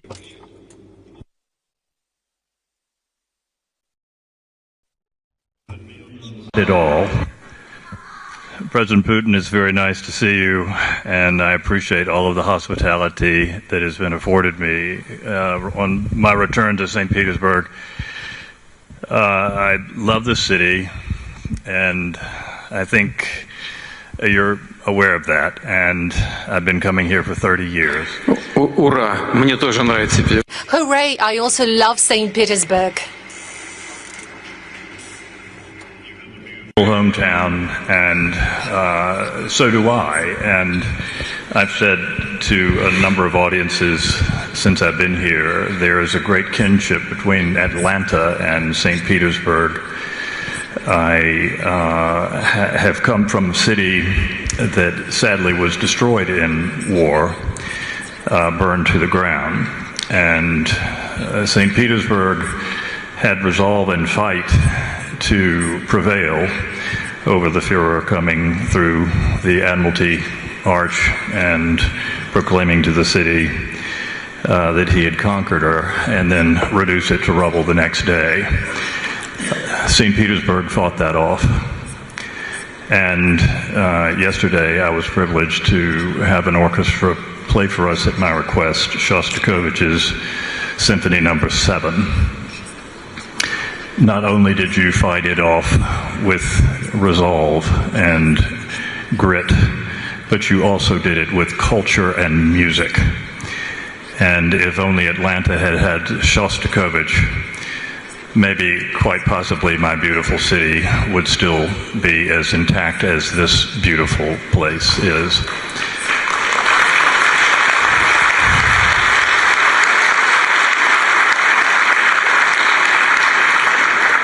I do give a good hello from your friend, President Trump, and I am encouraged by everything that has happened since I've been here, Mr. President, and I appreciate the offer to speak. and we have a lot of ideas to talk about between our two capital cities in the next week. Can I ask you a question, Rodney? You may ask it, but I'm not sure I'll answer it. That's all right. Are you taking anything back to D.C. when you plan the ballroom? Explain your question a little bit better. Have I learned more from St. Petersburg architecture about the ballroom? No.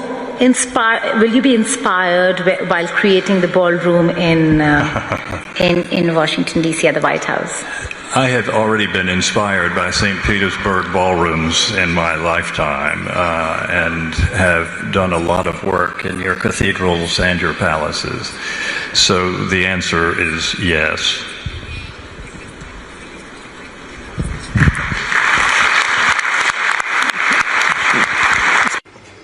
Thank you. Thank you very much for conveying greetings from Washington, D.C. And please convey my most welcoming remarks and the goal I scored back to him in a very friendly way, back to President Trump.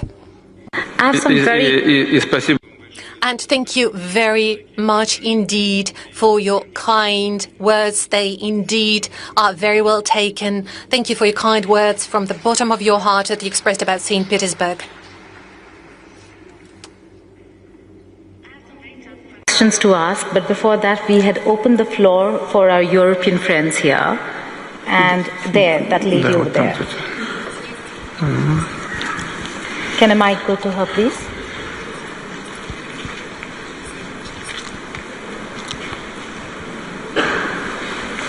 Is there a mic? It's down there.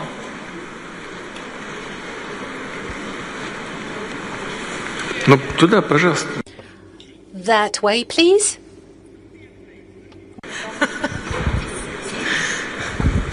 Hello, Mr. President. Hello, everybody. Hello, Mr. Slutsky.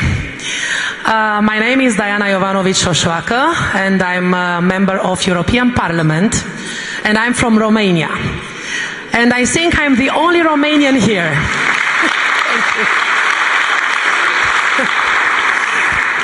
I would like to tell you that Romanian people do not hate you. Romanian people want peace with Russia. We don't want that to help Ukrainian. We don't want to give them money and arms, but unfortunately, Romania is leading from Brussels. And I cannot send you a warm hello from our president because we do not have a president. From our point of view, I'm the president of a political party, SOS Romania, which is parliamentarian and Euro-parliamentarian political party and only opposition in Romania. And Mr. President, I would like to tell you that I was senator in Romanian parliament in 2023, I think, when Zelensky wanted to talk in my Romanian parliament. And I didn't let him, and I get him out of Romanian parliament.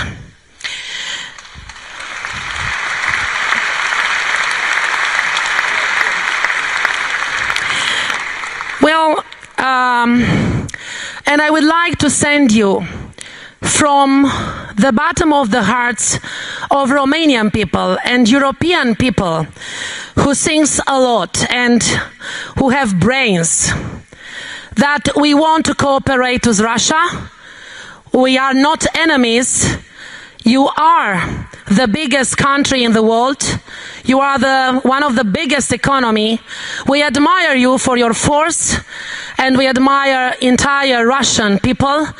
And we want to congratulate you for everything you have done and you are doing for this forum. Congratulations, and this is a lesson for European Union. I hope in a short time we won't have Ursula von der Leyen as the President of European Commission. Thank you so much.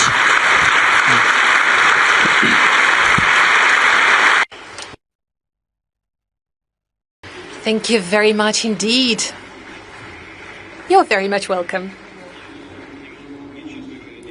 Frankly speaking, I cannot, and frankly speaking, I don't want to comment on the domestic affairs of Romania, but we have our friend from Saudi Arabia, His Excellency, mentioning that Russia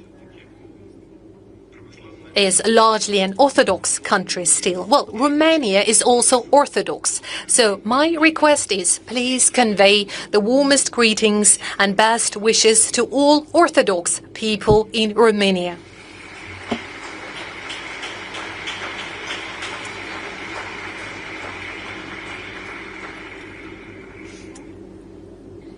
This is great, President Sir, but we still have tough questions on sanctions and on waiver. It comes at a time, and I ask you, and we're going to discuss this only because of the Iran-US war, a war that has shut down one of the most critical maritime routes. Okay, please go ahead, madam. This is a major derail. Спасибо вам. Извините. Меня зовут... I apologize. My name is Karin Kneissel. I came from the south. 2.5 years ago, no, I was wrong in using the word south. No, I came from the west. I'm originally from Lebanon. I'm so happy for the opportunity to live and work in Russia. Thank you for this opportunity. Unfortunately, in the West, they are so convinced that I used to work for Russia 40 years ago.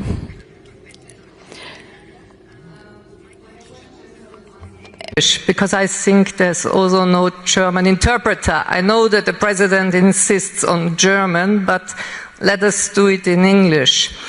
Mr. President, my question is on the modern warfare of drones, which have created such a horrible distance between, let me say, the perpetrator. I don't want to say the soldier because it's not always a soldier. And the target. There is now a sort of technical, artificial distance, which is creating a new form of cruelty.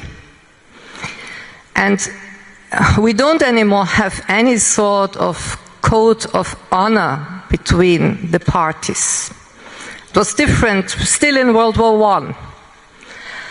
How do you see this modern warfare in which the Russian army and the Ukrainian army have gained special experience? Here in St. Petersburg, about 140 years ago, Tsar Nikolai II launched a conference on disarmament. His ambassador Martin said, whenever we don't have a strict law how to do the war, let public conscience speak. May I ask you about this warfare?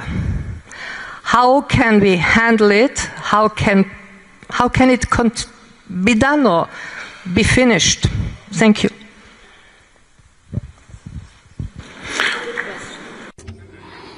Yes. As for these new means of war and warfare, yes, they have appeared regularly, and the international community always tries to respond to it. For example, the ban on the use of explosives and mines. But we see that many countries, they deviate from this, and we see what is supplied by the Western states to the Ukrainian troops. Even these forbidden warfare. As for these drones and UAVs, yes, this is the new reality. And mainly, of course, they are supplied to Ukraine from the Western states. In Ukraine, they are only assembled, although it seems that they try to engineer some of these drones themselves. They're not very successful in that. What can be done? As I said yesterday at the meeting with the media representatives, we need to reinforce our aircraft defense, air defense systems, and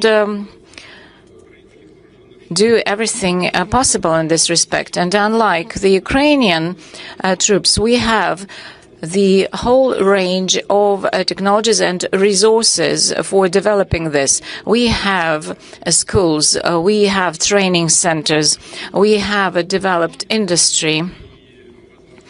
And it is an opportunity to implement all the plans we have set for ourselves. Our industry and defense science, they are actively involved in this, and they're able to ensure this capability of the Russian troops. And this includes this new warfare. If you ask this question, I should say that the parity in the combat field, we have preferences. They are having advantages in some areas, and this is true about long-range aviation and aircraft. I would say that if certain decisions are taken in a timely fashion, and if we increase our capabilities, then it wouldn't be a serious danger, because these are aircraft that can be dealt with. But now we see that there's new type of aviation, this can be curtailed. The other party, they don't have their own production of such hypersonic, for example, weapons and missiles, the whole range of them, and some other combat warfare other countries don't have, like the mid-range weapons like Oreshnik. We spoke about it many times, but I cannot but agree with you that if there are most dangerous weapons, especially dangerous for civilians, of course the international community need to start thinking how to limit and restrict its usage, especially against civilians. This is absolutely unacceptable. This is a humanitarian crime, but this is a topic for another discussion with the experts and representatives of international organizations. Thank you.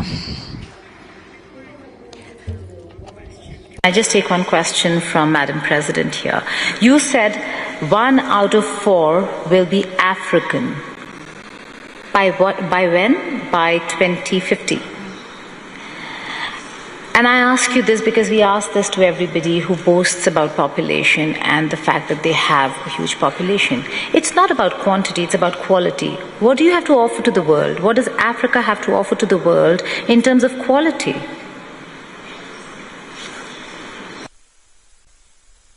Asante. Thank you. We have, as the African continent, we recognize the fact that during this period, in this era, we're supposed to develop, to promote our human capital, to develop human capital. That's critical for Africa.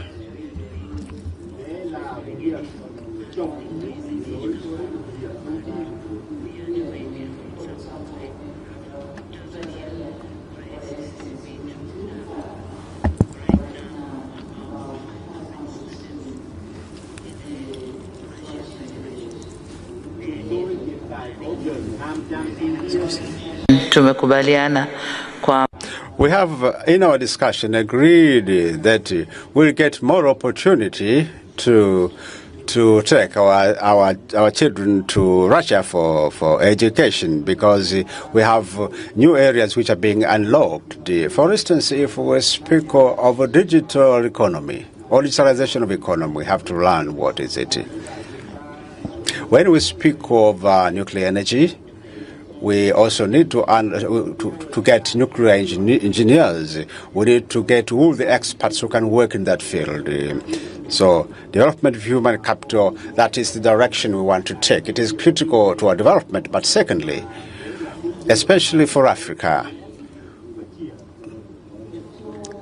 it is to give the opportunity to women. Because currently in Africa, the doors which were closed, they are now unlocked, they're opened, especially for us who have worked through the doors. We have the responsibility to develop others, to make sure that an African girl has the hope for the future and understand that she is the part of the nation building. As we were told in as it is explicit in the Sustainable Development Goals, that we don't have to leave anyone behind.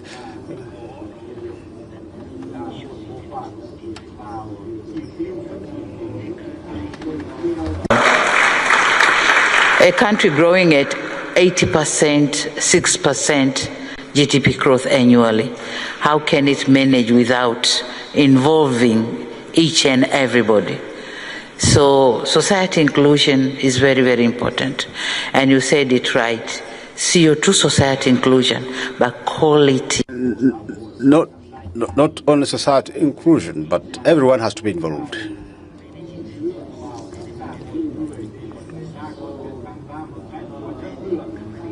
As I rightly said, that by that year, out of one out of four will be an African by 2050, because African population is growing at a higher rate, and we are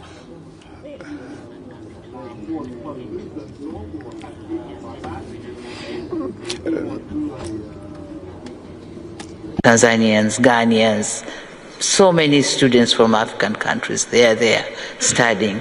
So this is one country, Russia, but our students have spread all over the world.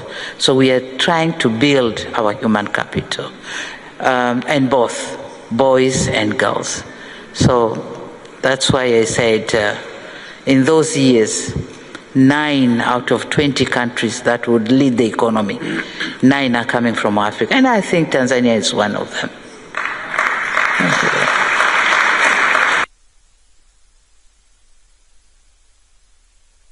Now I'll go back to the war question, the Iran-US war. Strait of Hormuz blockade there is a real cause of concern, worry. How is Russia looking at it? What's your assessment and reading on the global impact it is having? Apart from the fact that, yes, Russia maybe has had a bit of an advantage, what's the assessment of the blockade and the attack on Iran? Would you consider it provoked or unprovoked?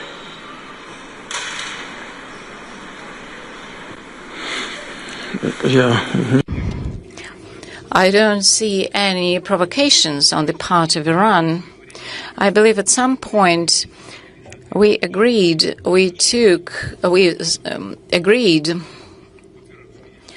on the Iranian nuclear program, and everything was under control in the IAEA. But then the scenario changed completely, and this led to the tragedy we're observing now. And this is attack on Iran, and there were civilian losses, so we know it very well. And the relations between the neighboring states aggravated, and we know this very well because we have very good, friendly relations with the countries of the Gulf. And I kept saying this yesterday. And in our consultations with the colleagues from Iran, we keep saying that they should deter from striking on the neighboring states. But they give a very straightforward answer. They say, we have been attacked. Our children are being killed. and all the leaders of the state were killed. What can we do? We are forced to respond in such a way. So from this perspective, the situation is not very simple. We have very good relations with Iran, with the Arab countries, and we are in quite a difficult position. But we believe that the decision of President Trump to stop the combat activities is a right one. And this ceasefire will lead to a long-term peace. And I kept saying many times, Russia in 2015 played a very important role in resolving the crisis at that time. And if we can do something, we are absolutely ready to do that. If not, then we'll be just hoping that all the parties involved will manage to resolve it with peaceful means. Thank you. For Russia to play a role in mediating, in brokering peace, are you in touch with just President Pezeshkian, or also have you had an opportunity to speak with the new Supreme Leader?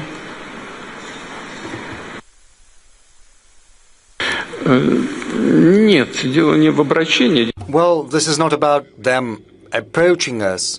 You know, I think it was a year ago, or maybe somewhat later, but we reminded them of our cooperation back in 2015 when we took away the enriched uranium into the Russian territory. Back then, it led to a détente, de-escalated the tensions. We said this is once again possible, and if all the parties involved are interested in Russia playing a similar role at this point in time, we are ready to do the same. We have the requisite technology available, and originally, I would like to say almost all the parties involved in the conflict, both Iran, Israel, and the US, said yes. They said it was interesting, this could be considered.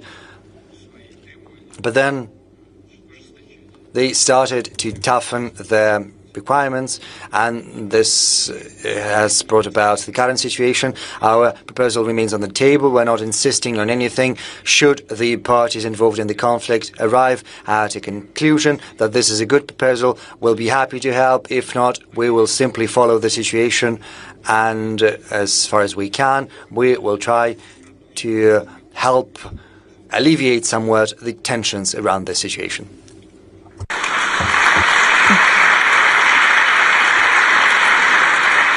Does the offer for the uranium enrichment to be taken to Russia still stand? Are you engaged with Washington, D.C. on this? Because I suppose D.C. is very clear that they want to have the uranium, and Iran is insistent that it stays in Iran.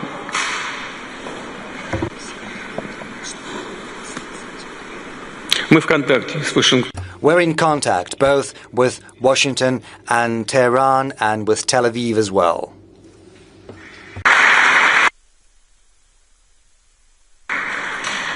Because you mentioned Tel Aviv, do you think Prime Minister Netanyahu's plans, as they stand, are one of the main reasons why America is in a position where it needs to, one, look at how to get out of this, how to exit this? And do you think President Trump was misled?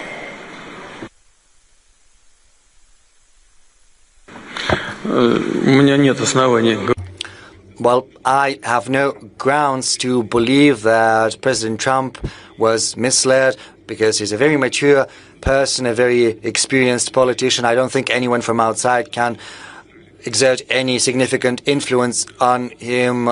We know very well the concerns of Israel. They are related to their perception that Iran seeks a nuclear weapon, even though on multiple occasions before, Iran had stated, and it keeps stating, that it entertains no such plans, and we have no grounds to believe otherwise, because we have no proof that Iran seeks a nuclear weapon.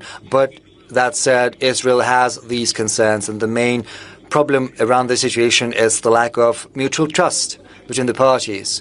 And in this particular case, it is important to place these materials under the IAEA control. IAEA is an international organization, and the leader of the IAEA was here in contact with us because the start was given to the construction of a nuclear power plant in Uzbekistan. So if it's placed under the IAEA control, I see no problem with that. As for agreeing on the level of enrichment within Iran, this is another matter entirely. I think it's less acute. I think Iran is entitled to a peaceful nuclear program, and we cooperate with Iran in peaceful nuclear energy. We build an energy unit of an NPP in Bushehr in Iran. It's operational, and we keep constructing another 2 energy units, and our experts are on the ground. Most of the personnel has been evacuated because Bushehr is almost on the coast of the Strait of Hormuz.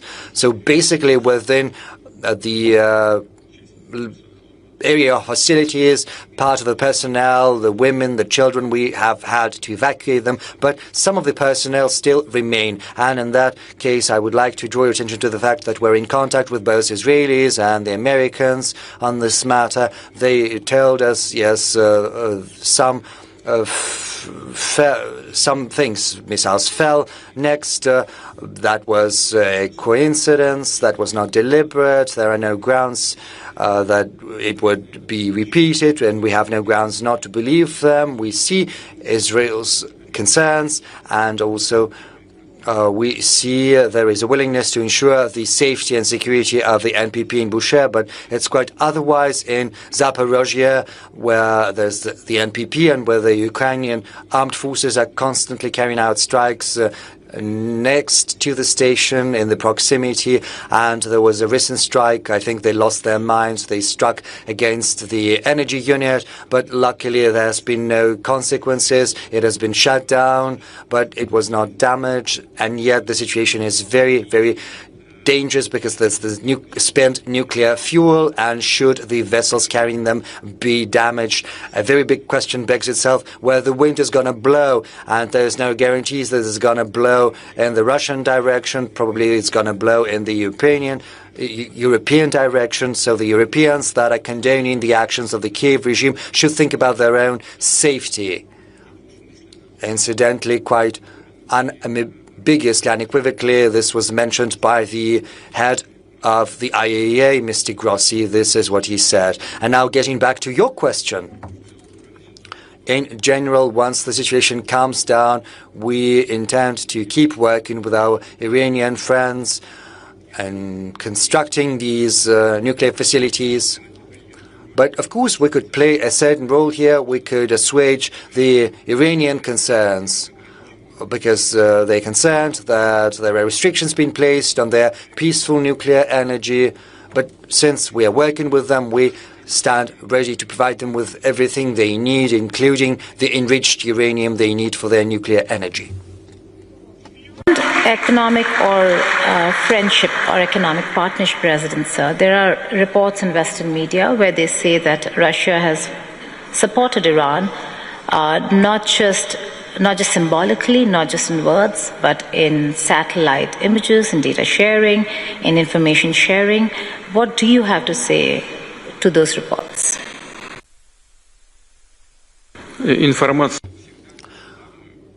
Well, information is always on the table. Some modern control means are dual use. I don't know for sure, but I think Iranians could have been getting information not just from our satellites, but also from commercial satellites. Commercial satellites sell this information on a commercial basis. It's very simple. As far as our weapons are concerned, Iran has never requested us for anything, and we have not provided them with any weapons.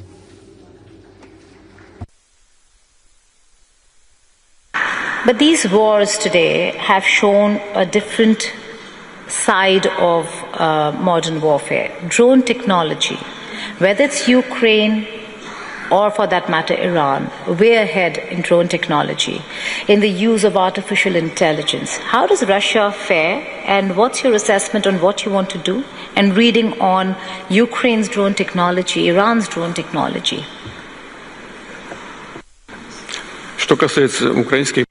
Well, as far as Ukrainian armed UAVs are concerned, they have to be shot down, and we have to be more efficient about that. As for the artificial intelligence, indeed, the US and Europe are actively developing these technologies, and we're doing the same.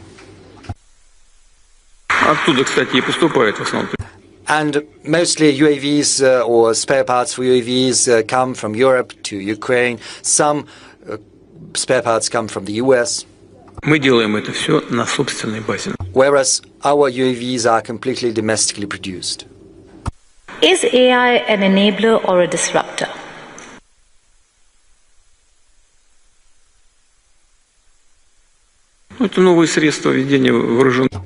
Well, this is a new means of warfare. There's nothing strange about that or nothing new. Everyone starts getting ready once it has already become part of real life, real warfare. But these are not the only means of carrying out warfare. The outcome is assured through a combination of forces and instruments and tools, and most importantly, thanks to the motivation, the morale of the armed forces themselves. It is also assured through internal cohesion and society of the society. So these UAVs carried out a strike against a coal port.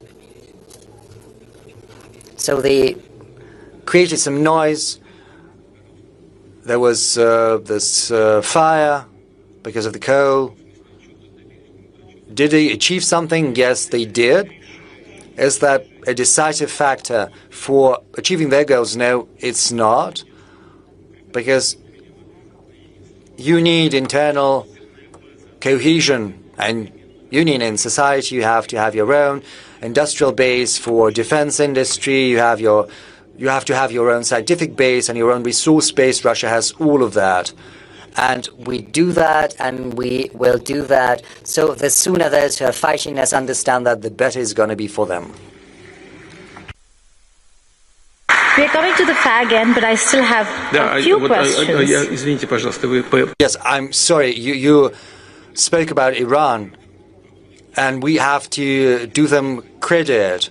Iran manages to assure internal stability within its society. This is an incontestable fact. Once the hostilities started, some in the West thought that the country would crumble from the inside, but it didn't happen. This analysis proved to be erroneous.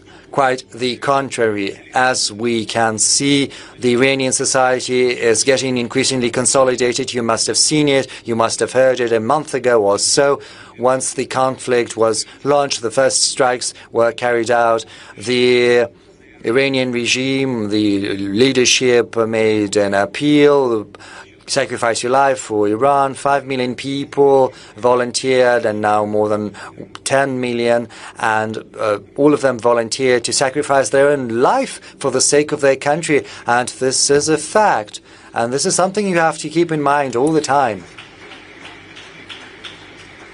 And, well, that is what applies to the conflict in Iran. Also, sir, dissent also has to be recognized by countries and leaders. There's dissent in Tanzania, there's dissent in Russia, there's dissent in Uzbekistan, in China, including India. How do you see dissent, and how do you engage the youth?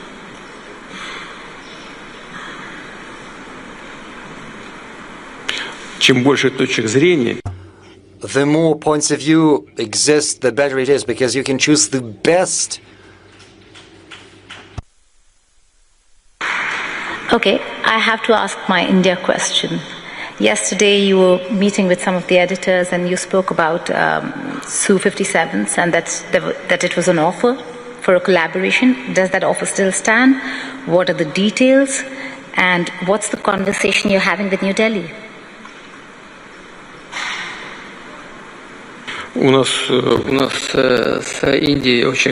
India and we have very good long-standing relations in terms of military and technical cooperation and interaction. A significant portion of the armed forces of India are equipped with Russian equipment, with Russian material. This is a tradition that dates back to the Soviet times, and this tradition is kept alive. our relations with the Indian friends are specific in that, thanks to our mutual trust, we concentrate not just on trade, not just on buying and selling, we're also concentrating on joint research and development. One of the most, the greatest examples is the medium-range missile BrahMos. Indian experts participated in the design of this missile from the very beginning, and Russian experts as well, and the outcome was great. India has traditionally been purchasing our aircraft, both planes and helicopters from us. Su-57 is a very good aircraft, probably the most modern one, the most up-to-date in the world as of now, and it is also the most efficient. We offered, and I said that to our Indian friends yesterday, we offered we should do that together. Well, it didn't work out, but we did it on our own, and we stand ready to sell Su-57, probably, there are 2 pilot configurations, and it could also serve as a command center. So forging ahead, and we are very efficient, not just in aviation, but also in maritime equipment, submarines, and surface vessels. Is there a waiver or carve-out for India in acquiring and procuring Su-57s and S-500 air defense systems from the United States of America, and will that stand? How do you think India should be dealing with America and the sanctions?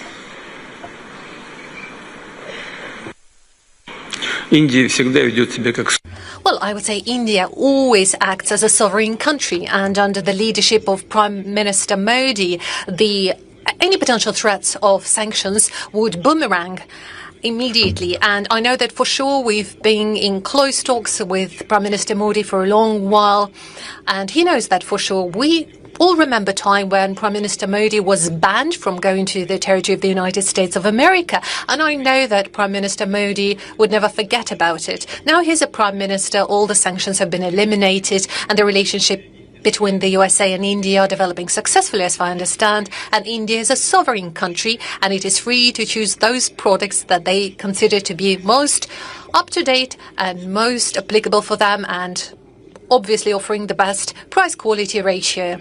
No matter what people say, India has always been acting in this manner. How? Well, India is always guided by its national interests. Of course, that is a very sensitive area, the defense area.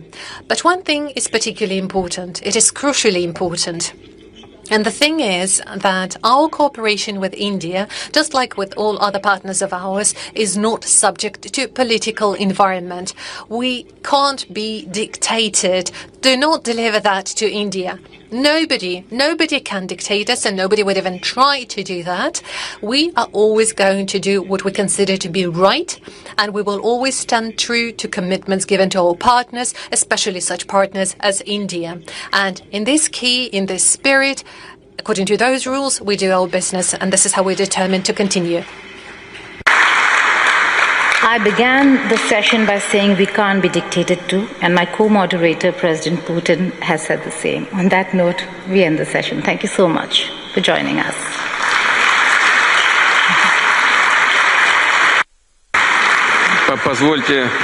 If I may, on behalf of all the people present in this hall, here in the panel, we would like to thank our charming moderator for this joint work and joint conversation. Thank you very much for your moderation support.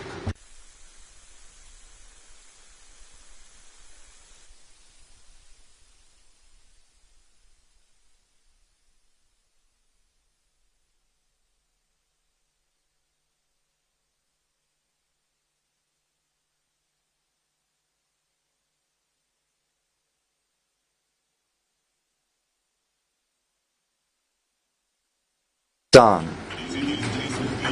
President of the Republic of Uzbekistan, Shavkat Mirziyoyev. Vice President of the People's Republic of China, Han Zheng. Moderator of the plenary session, Geeta Mohan.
Namaskar, Namaste, Drastvitya, hello.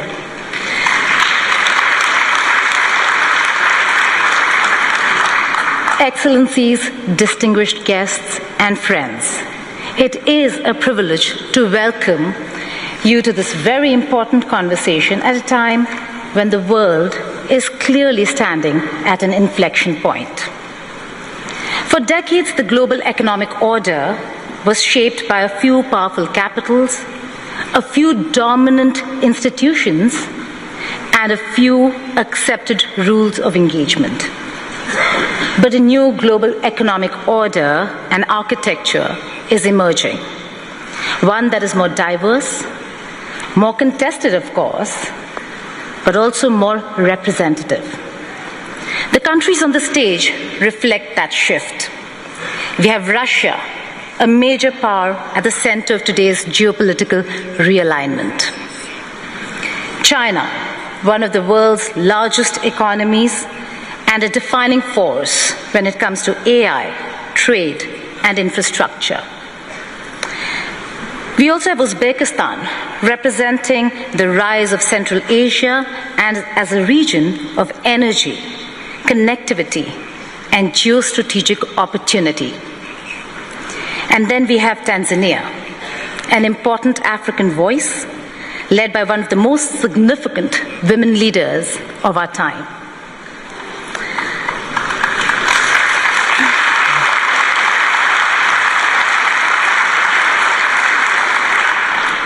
And of course, since the moderator is from India, we can say this stage also has a little bit of Indian spice, a little bit of balance, and just enough to keep everyone comfortable.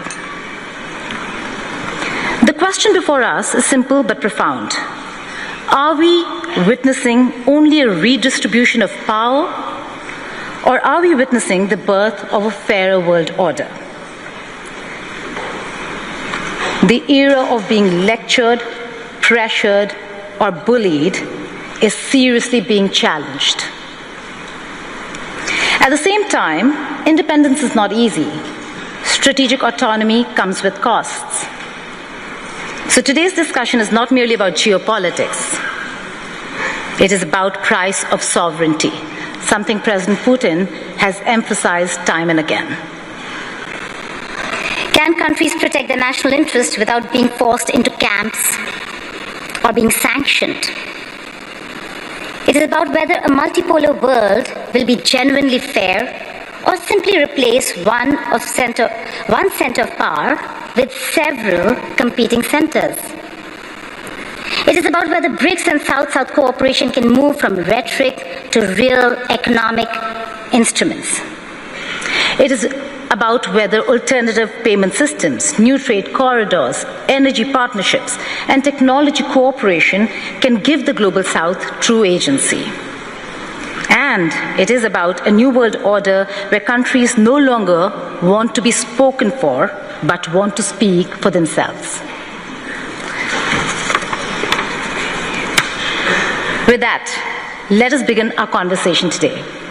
I'd like to begin by inviting President of the Russian Federation, Honorable Vladimir Putin, for his opening remarks.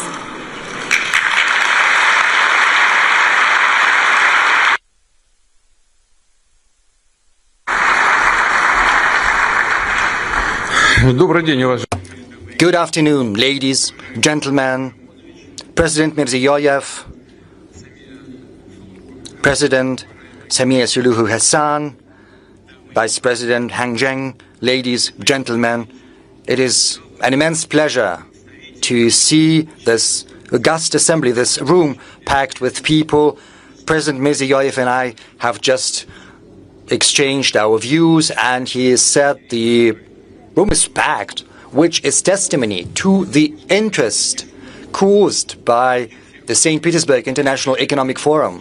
And I would like to welcome all the participants and guests here. Russia and St. Petersburg once again host leaders of companies, businessmen, experts this year from more than 130 countries with a view to building business contacts and creating new contacts.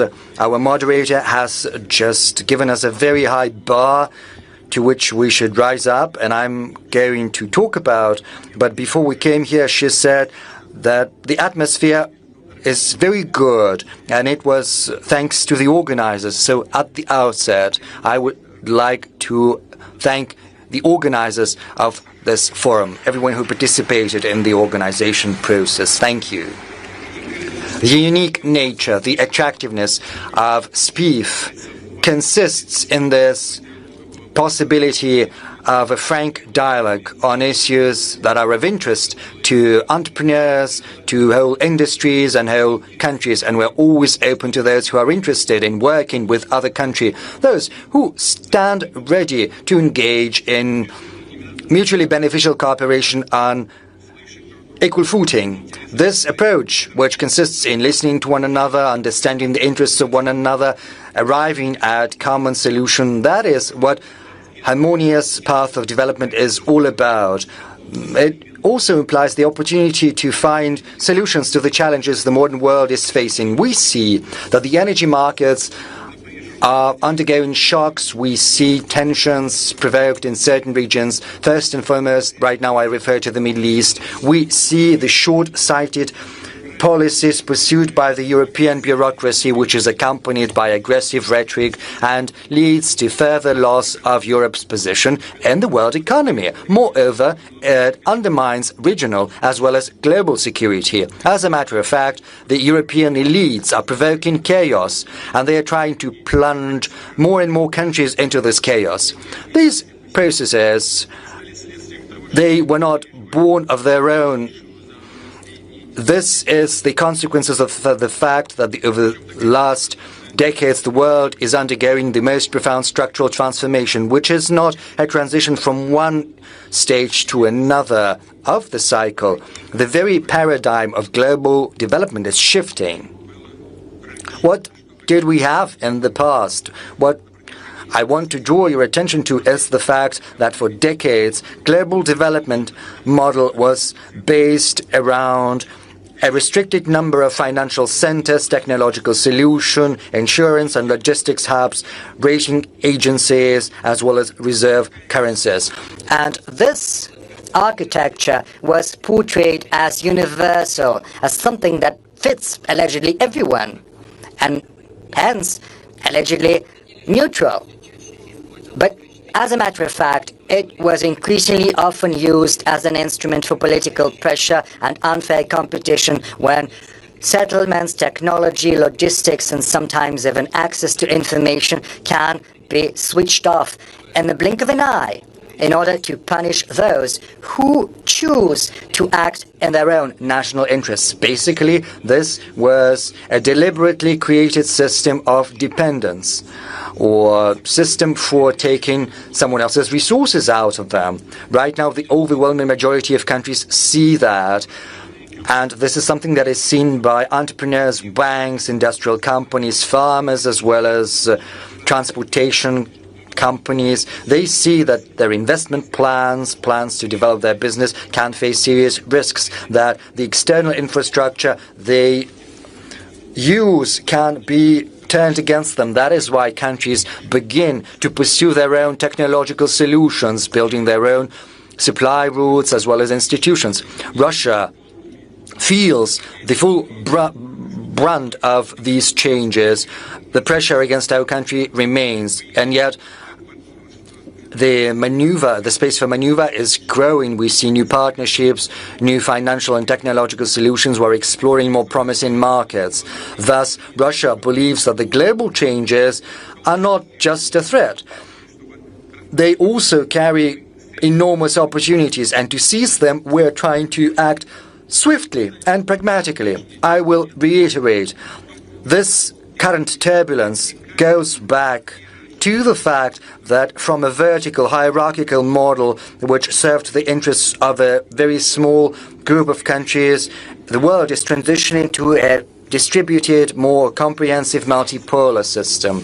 What am I referring to? The structure of growth is shifting in favor of new centers of development and the countries of the global south. Colleagues, you see that very well, and this is not a declaration. This is objective realities, because the countries I'm referring to see a growth of population. They see the birth of middle class, a surge in their industry, and expansion of their domestic market, which means new cities are being built, just as roads, ports, energy, and digital grids. They built their financial, educational, and scientific centers. I would like to say in that regard that the world is becoming more equitable, fairer, because economic growth is extending to a growing number of countries, giving billions of people who used to be on the periphery of the global economy new opportunities. Importantly, new centers of growth want to select their trajectory of development on their own. They want to get greater share of value added, build their own logos and standards as well as competences. So if you look at the global GDP dynamics of the last 5 years, you will see that almost half of its annual growth, 49%, is accounted for by BRICS countries, whereas the contribution of the so-called Group of Seven is estimated at 18%. Just for your information, I can tell you that in 2021-2025, the global economy grew on average by 4.1%. Annually, 2% accounted for by BRICS and just 0.8% accounted for by the G7. Right now, the share of BRICS in the world GDP based on purchasing power parity stands at 40%, whereas the G7 share is less than 29%. So BRICS has already overtaken the G7, and it did so back in 2020, but this gap is increasing. This gap is expected to grow in favor of BRICS. But what are the sources explaining this process? This is due to the fact that BRICS is going to grow at a steadily greater pace. The pace is greater right now, but the trend is going to persist. The G7 is going to grow at best by 1.1% per year, whereas BRICS nations are going to grow by more than 4%. Colleagues, we are not the ones who say that. This is the World Bank and the IMF that are saying that. International institutions have to state this. Of course, it is more interesting to go there where the development is more dynamic. There is a possibility for building your production and selling your products, and that is why the center of the global trade as well as the financial system is going to shift. It is already shifting, and this trend is going to persist. For many years, most flows of trade, capital, and information were going through a handful of Western infrastructure hubs. Even when a good was flowing from one Eurasian country to another Eurasian country, the settlements, logistics, insurance, arbitration were all based on the institutions of third countries, which generated additional costs and created political dependence. Right now, international trade is becoming increasingly efficient. We see growth of supplies without intermediaries. Settlements in national currencies are expanding. New corridors are being set up. In Eurasia, I refer to North-South corridor, Trans-Arctic transportation route, as well as links via the Caspian Sea, Central Asia, the Black Sea, and the Middle East. All of these projects and logistics routes are the emblem of modern development as well as future development. To cite an example and to show that the global trade system ceases to be centered around the West, I can say that over the last 25 years, BRICS' share in the world trade in goods has more than doubled. Last year, BRICS accounted for almost 25% of the world export, and this indicator continues to grow steadily, inexorably, just as intra-BRICS trade is growing, and it has exceeded $1 trillion per annum. A special role is taken on by the connected countries that are linking together markets, technologies, financial flows, and the culture of doing business. And I'm not just referring to simple transit, carrying goods over a certain territory. The most important thing is to ensure trust, logistics, settlements, legal clarity and technological compatibility. And this panel discussion is attended by the President of the Republic of Uzbekistan, whom I would like to welcome once again. I would like to thank you for being here with us on this panel. You are at the helm of the country, which is one of the centers of economic growth. Uzbekistan's population is growing rapidly. It is pursuing industrial plans, improving its agricultural as well as energy potential. Its domestic market is growing too. At the same time, Uzbekistan acts as an important link between Russia, Central Asia, South Asia, China, and the Middle East. When your individual development is harmoniously complemented by advantages of links to other centers of multipolar world, well, these examples are going to be increasingly numerous, and this fully applies to another guest of ours from Tanzania. Once again, welcome, Madam President. Tanzania plays a similar role in East Africa. There's another important trend I would like to point out. The global trade architecture is drifting away from its original principles of the World Trade Organization. Starting from the beginning of the 21st century, the number of bilateral, regional, as well as mega-regional trade arrangements has more than quadrupled. Why is this happening? The erosion of the World Trade Organization was set off by the very authors of these organizations, the Western nations to be more precise. When it benefited them, they promoted the WTO, they invited other countries to join, but once the West started to lose in this competition, universal common rules for the trade introduced by the WTO lost their interests to them. They became more of a burden. And that is when they turned to unilateral restrictions and so-called sanctions, and thus the Western countries basically switched off the WTO mechanisms, undermining trust in them. And once there is no trust, the institution can no longer function properly. And that means the businesses, the countries will have to find another solution. And they are doing that in the form of bilateral as well as multilateral trade arrangements. I said that before, sanctions and basically the theft of Russia's international reserves has had an irreversible effect on the positions of the world currencies, namely the US dollar and euro. This is an evident fact we have to recognize. Right now, all countries without exception, and I would like to underscore that, just as Russia can instantaneously lose access to their legitimate assets denominated in USD or euro, they can also lose access to the Western financial and payment infrastructure. You and we understand that this is all about unfair competition. There can be different pretexts to start that, And they will always find something. In our case, this is the conflict in Ukraine. This can also be the conflict in the Middle East, conflicts in Africa, or the attitude towards the LGBT community. You can find fault with anything. But the basic rationale is basically unfair competition. Another thing that undermines trust in the West is the deplorable state of their public finance. I refer to high public debt and high budget deficit.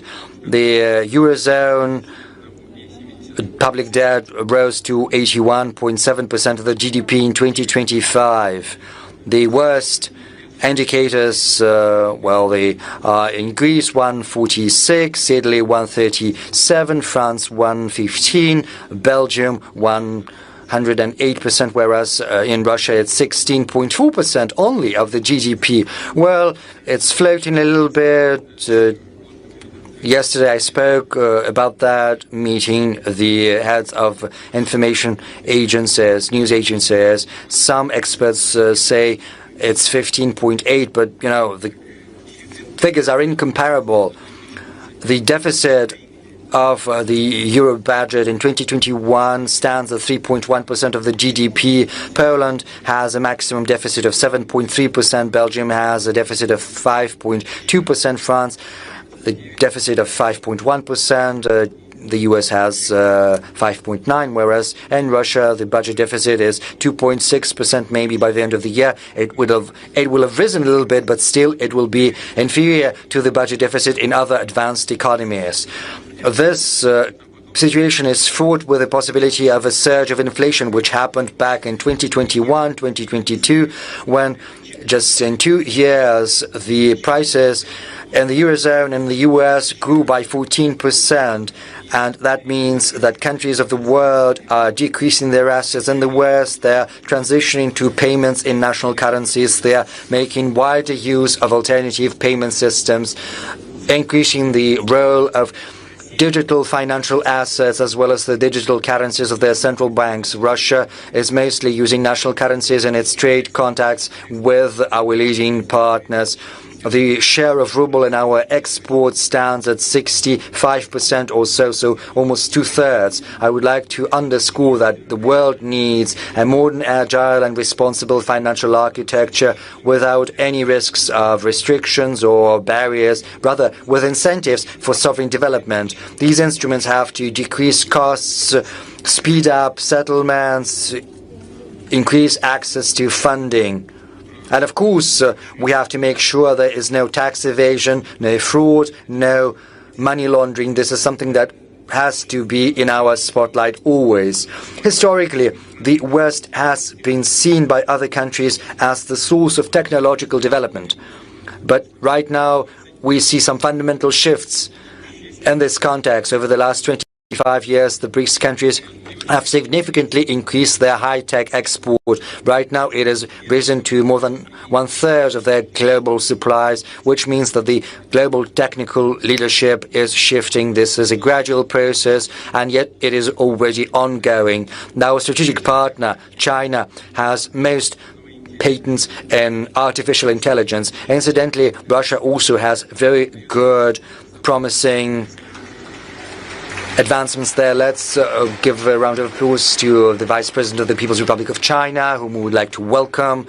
Another key partner of ours is India, which is one of the leading players in the IT industry. It accounts for a significant share of the global software market. Russia also ranks high in the implementation of digital platforms such as trading marketplaces, solutions in finance and urban services, healthcare, as well as education, which help improve the quality of life of our citizens in Russia and beyond, in dozens of countries where they are vying successfully with similar solutions from abroad. We're also leaders in nuclear. More than 80% of construction processes in NPPs in the world market are conducted with the participation of Rosatom, more than 80%, which is a very significant figure. We have very good engineering as well as technical groundwork in managing water and energy resources, which is gaining an increasing attention in Asia, Africa, and on the world in general. I believe colleagues participating in the panel discussion will agree with that. It is evident that the global transformation is mostly due to technical progress. Experts believe there are 3 key technologies for today and for tomorrow that are capable of transforming the lives of our citizens, how our business is being done, and how the government is operating. I refer to artificial intelligence, which allows processing big chunks of data and making the best solutions in almost all fields. Another technology is autonomous systems, which can radically increase labor productivity and transform whole industries. And third, platform-based solutions which allow market participants to work directly in real time and autonomously to exchange information and to conclude deals. Experts and scientists believe that the countries and groups of countries that have their own set of technologies in AI, autonomous systems, and digital platforms will become centers of sovereignty in a multipolar world. Moreover, without these technologies, real sovereignty is going to be unachievable. I would like to underscore the technological base is of paramount importance to countries with big population, vast territories, and unique cultures. These countries can't act as simply consumers of solutions offered by someone else. Otherwise, they risk becoming subject to foreign control via foreign platforms. And the question is how these platforms are going to be used. So big countries, true civilizations, are facing a historical choice. Either they come up with their own platforms and technological systems, or they are relegated to the digital periphery. And one should not be laboring under any delusion. First, foreign services can be very convenient, but then, sooner or later, you will see what the price of this dependence is gonna be. Russia has learned its lesson. We saw that certain suppliers of software left the market. We saw payments blocked. We saw how politics interferes within commercial relations. That is why we're going to strengthen our critical infrastructure, and we will only cooperate and interact with those partners that honor mutual reciprocal obligations and commitments. We have this experience with the People's Republic of China for many years. China is Russia's strategic partner, a genuine one. Our economic cooperation covers almost all fields, from high-tech to transport to mechanical engineering to energy. Distinguished friends, as I said, the global leadership in the world economic ties is conditional on whether the country can ensure its own sovereignty. I wouldn't be exaggerating if I say that this race for sovereignty has started, has kicked off, and it's gaining traction. We're not just talking about the capability to oppose external pressure and defend national interests. This is about the quality of the government, the economy, and society. Sovereignty implies being smarter and being stronger. That means being able to better manage your resources, to better invest, including in your technical development. I will highlight that genuine sovereignty requires efficiency. We can't say that we are sovereign, and that is why we can afford to be expensive, slow, and inconvenient. Quite the contrary. In each and every field, we have to act the best, with the greatest efficiency, producing better, increasing the income of the government, business, and citizens. In difficult environment, Russia continues to reinforce its sovereignty rather than being isolated. It expands its circle of partners. It's true that the economic dynamics is moderate, and we'll probably get back to that, but I would like to remind you about the task fixed before the government starting from next year. We need to resume steady growth of our economy. We can only do that if we increase capital expenditure launching a new investment cycle. In 2021-2024, investment growth in Russia was almost 38% in real terms. Last year, of course, there was a certain drop. I would like to draw your attention to the following fact. The launch of the new investment cycle is the key task of the economic authorities, whereas growing the investments is the most important KPI.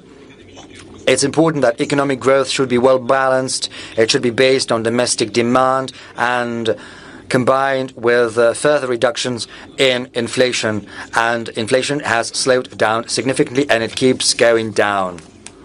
I think I mentioned that inflation in this year is expected to be around 5.2%. Colleagues and I are in regular discussions about the economic agenda, and I would like to point out that the industrial output, the GDP and consumer activity in Russia, all of that is now in the black. In April, industrial production in Russia grew, despite all the problems that we have been facing. I think we will face questions about that today too, but at least in April, industrial production in our country grew by 1.9%, including the processing industry by 3.1%, while the retail volume of trade increased by 6.5%. In April this year, the GDP grew by 1.3%. And in January to April this year, the GDP grew by yet another 0.2%. Here's what I would like to say. We do hear certain criticisms from all parts saying that we're going down. Yes, we have gone down to the exact level where the countries of the Eurozone have been for the past many years. The most important factor is that we have preserved the foundations of our macroeconomic policy, and I am sure that we will keep moving forward and upwards, and we must reinforce these trends. And the positions, the standing of our country in the world and our sovereignty must become ever stronger. Therefore, I would like to share certain ideas about what kind of sovereignty we require. Firstly, as stated previously, a sovereign economy is based on end-to-end integration of technologies, the use of advanced solutions, which simplify the work of businesses and automate numerous processes, and thereby assist us in increasing productivity and the economic efficiency in general. This is especially relevant in the areas of defense and security. Russia is showing good results in the integration of digital platforms in all the areas of our economy. Speaking of e-commerce, we see about a 30% growth a year in this field. Our country is one of the global leaders in this area. This shows the quality of Russia's digital platforms that bring benefits to the Russian producers and foreign suppliers as well. Today, I mentioned our friends and partners from the Republic of Uzbekistan. I will give you an example. The volume of trade in Uzbekistani goods using the Wildberries platform alone in 2023 amounted to $418 million. That was in 2023. In 2025, it amounted to almost $1.5 billion, potentially reaching more than $2 billion this year. What does this mean? The producers of various kinds of goods, including small and medium-sized enterprises and producers, use this platform to access the Russian market. And more than just the Russian market, they have access to other markets as well. And the volumes keep growing. And the people work more efficiently and make more money. Small and medium-sized enterprises are developing, and at the same time, this happens using modern logistics, modern systems of taxation and fee payment, and we can only welcome such solutions.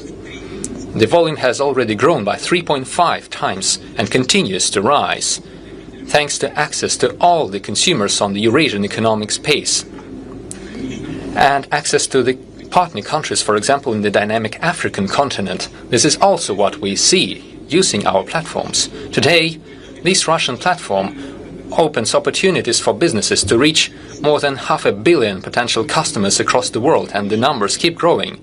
Therefore, Russian digital platforms become a true driver for developing our partners' economies. The introduction of platforms in Russia involves trade, transportation, finance, logistics, tourism, as well as healthcare, education, media, and other spheres. We must build up work in this area and continue integrating digital platforms using artificial intelligence and autonomous systems. We have adopted a national AI development strategy. I will ask the government to prepare similar national strategies for the development of autonomous systems and digital platforms. At the Future Technologies Forum, which will take place in the beginning of next year, I suggest discussing the development of ecosystems of digital platforms in the economy. I will ask the relevant interministerial work group under the presidential administration to support the preparation for this forum. The second point I would like to make. Today and in the future, the sovereignty of the country is defined by people, their knowledge, their professionalism, their capacity of learning new technologies, creating new advanced goods, services, and entire niches in the market. These professional skills must be well paid. Only in case we ensure high quality of living and high salaries, our country shall be competitive and successful from the demographical standpoint. With our strong professionals who are ensured of their professional future and their careers, Russia has one of the lowest unemployment rates among all the industrially developed countries. It currently stands at about 2.2% of the economically active population. This is a very good figure compared to other developed states. To compare, I could say that Japan is close to us with 2.5% unemployment rate, India with 4.2%, the United States at 4.2%, and the Eurozone at 5.9% of unemployment. Over the past 5 years, salaries in the Russian economy have grown in real terms by more than 30%. I am talking about real terms, minus inflation. The rates are definitely high. Let me underline that further stable संकाय विज्ञान, जीव विज्ञान, कृषि विज्ञान